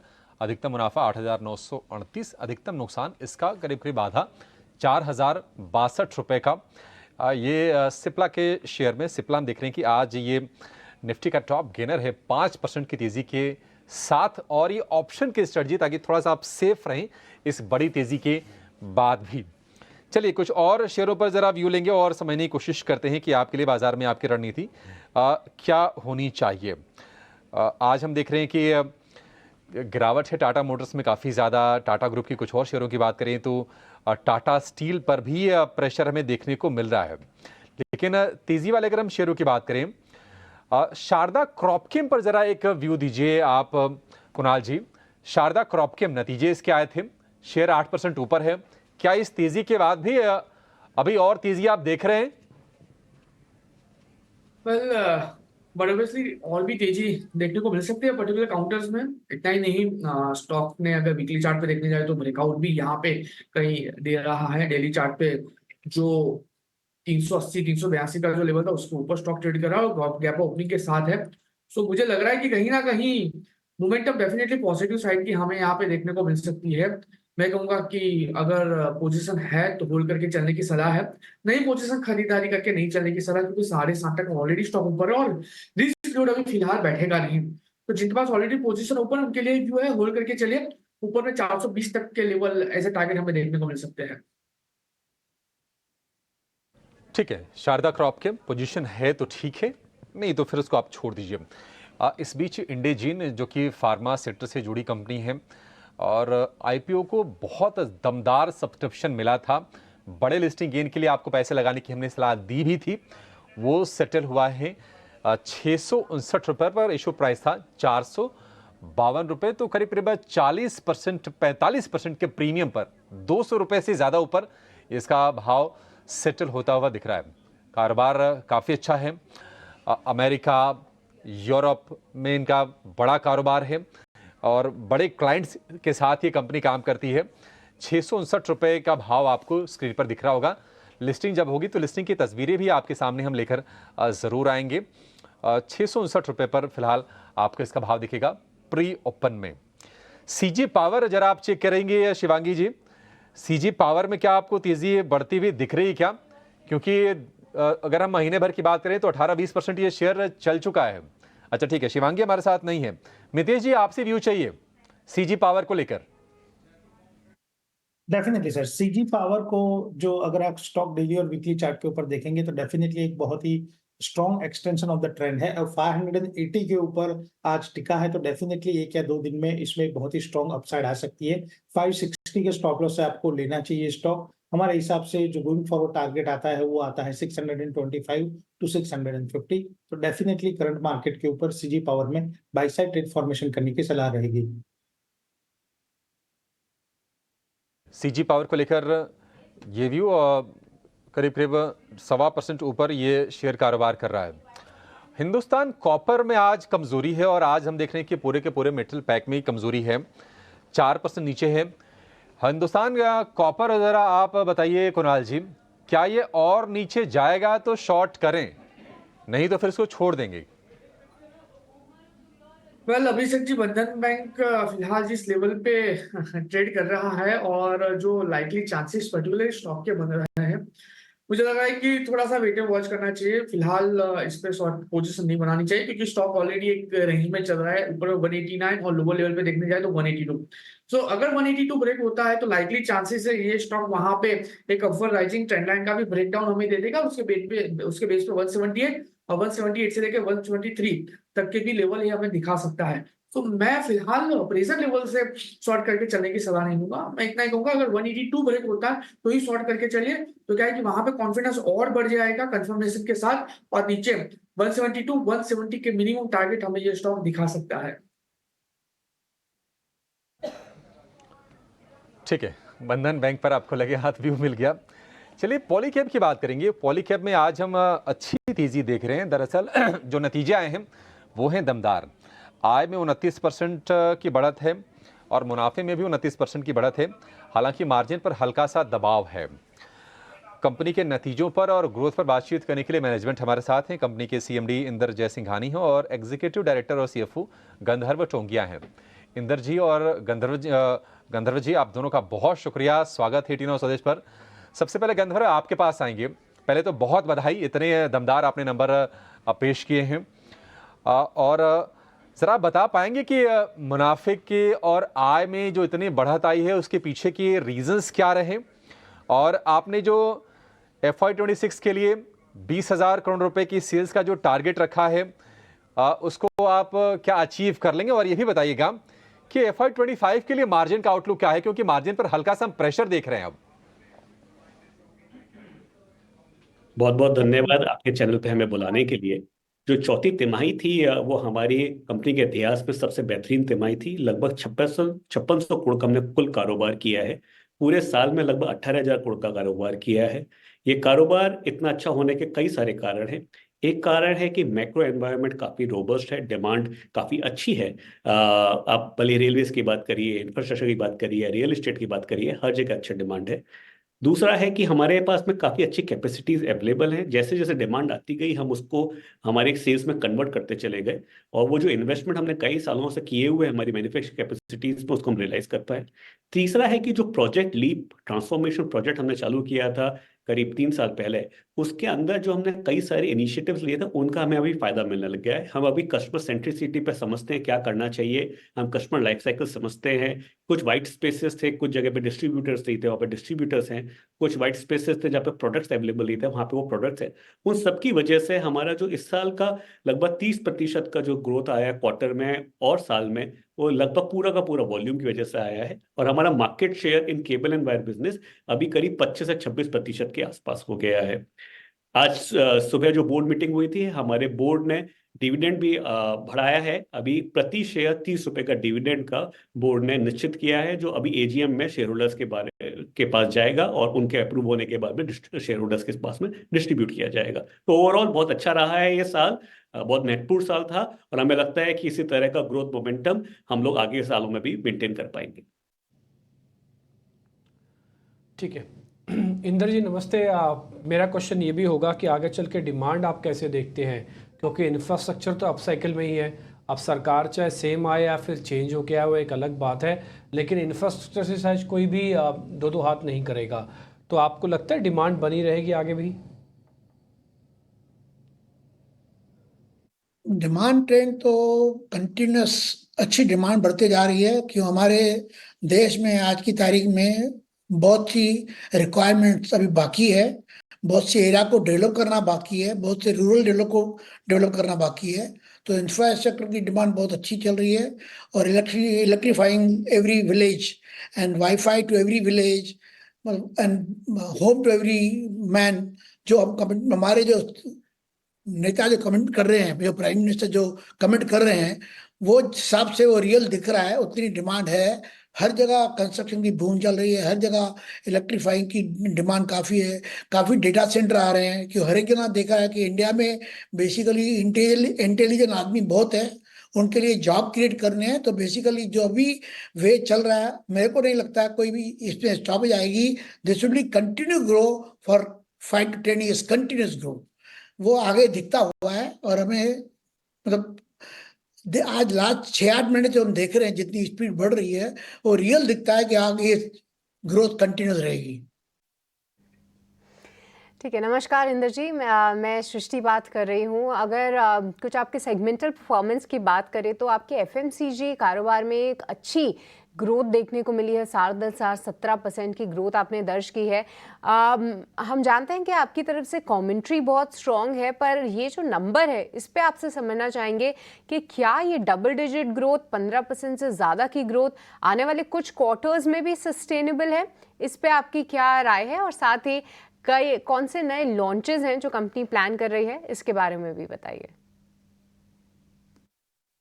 हाँ, मतलब आगे तो इसकी डिमांड, इसकी सेल और बढ़ेगी, क्यों हम नेटवर्क नया नया पकड़ते जा रहे हैं और सब जगह डिस्ट्रीब्यूटर डीलर अपॉइंट करते जा रहे हैं, हमारे एसक्यूज अवेलेबल दे रहे हैं, रेंज को काफ़ी बढ़ा रहे हैं कि उसमें रेंज जितना ज़्यादा होएगा तो एफएमजी में शादी ज़्यादा डिमांड आती है। तो अभी रेंज भी पूरा बढ़ा रहे हैं और हर एक जगह अवेलेबिलिटी को कर रहे हैं। तो वो चीज़ें हम लोग काफ़ी मेहनत कर रहे हैं। हमें लगता है ये 2-3 क्वार्टर में इसको अब पिकअप कर लेंगे काफ़ी अच्छा, और आगे काफ़ी स्कोप उसमें लग रहा है। इंदर जी, एक और हम ट्रेंड देख रहे हैं, वो है लाइटिंग में और फैंस में ना अब प्रीमियम प्रोडक्ट्स की तरफ जोर बढ़ रहा है। उसमें भी इनोवेशंस भी हो रहे हैं। आप जरा बताएंगे कि आपकी स्ट्रेटजी क्या है इस सेगमेंट को लेकर और कितना मार्केट शेयर आप टारगेट करके चल रहे हैं? मतलब यूजर ने जब से ये सोचा है कि power saving and safety is a more important factor, तो हर एक जना प्रीमियमाइज प्रोडक्ट को देखना चाहता है और देख के उनको लगता है इसमें पावर सेविंग भी है, सेफ्टी भी है। तो प्रीमियम सेगमेंट का परसेंटेज ऑफ सेल जो पहले बहुत कम हुआ करता था, अभी काफी बढ़ते जा रहे हैं। तो हमने BLDC फैन जो बनाए हैं उसमें काफी रेंज लाए हम लोग। उसमें मतलब 1500 से लेके हम लोग ने 5000 तक भी फैन बनाए हैं। तो काफी बड़े रेंज में सेल बढ़ती जा रही है और लोगों को वैरायटी चाहिए, रेंज बड़ा चाहिए, डेकोरेटिव अच्छे चाहिए। तो हम अभी सब वैरायटी रख रहे हैं और वैरायटी को बढ़ाते जा रहे हैं और कंटिन्यूस वो करने से उसकी sale percent of high product का बढ़ते जा रहा है। ठीक है, बहुत बहुत शुक्रिया आप दोनों मेहमानों का आज कार्यक्रम में जुड़ने के लिए, बताने के लिए आपकी इस समय पॉलीकैब की ग्रोथ कैसे चल रही है और इस पर के नंबर्स पे रिएक्शन देने के लिए सर बहुत बहुत शुक्रिया, थैंक यू वेरी मच। देखते ही देखते निफ्टी के अंदर 200 पॉइंट की गिरावट आ चुकी है।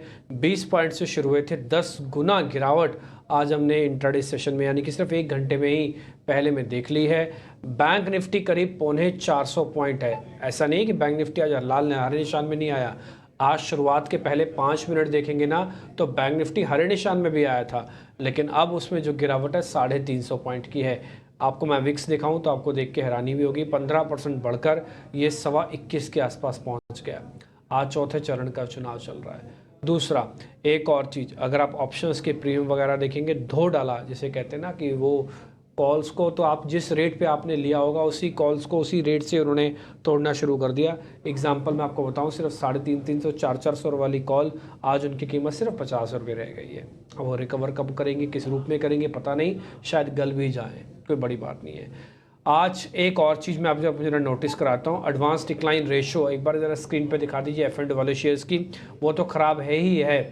मैं एक दूसरी चीज़ आपको और दिखाता हूँ जो निफ्टी और बैंक निफ्टी के कंट्रीब्यूशंस होते हैं। ये देखिए आप, 20 शेयर सिर्फ एडवांसेस के अंदर हैं, सिर्फ 20 शेयर और 160 शेयर हैं। या तो यहाँ पे बॉटम बनाएगा या तो इन 20 शेयर को ही टिका के रखेगा कि सिर्फ आपके एडवांसेस है ना, आप रखो अपने एडवांसेस, हम आपको और वीक कर देंगे यहाँ से। अब आप देखो, मैं आपको बैंक के दिखाता हूँ, 12 में से 11 शेयर लाल निशान में, सिर्फ एक कोटक है हरे निशान में। किसी तरह से आप जरा दिखाना चाहे तो दिखा सकते हैं स्क्रीन पर। मैं आपको वो सारी फाइन ट्यून करके चीज़ें बता रहा हूँ जो इस समय आपको फैसला लेने से रोकेंगी, तो मैं चाहता हूँ कि आप फैसला लेने से रुकें, नहीं तो फिर दिक्कत होती जाएगी।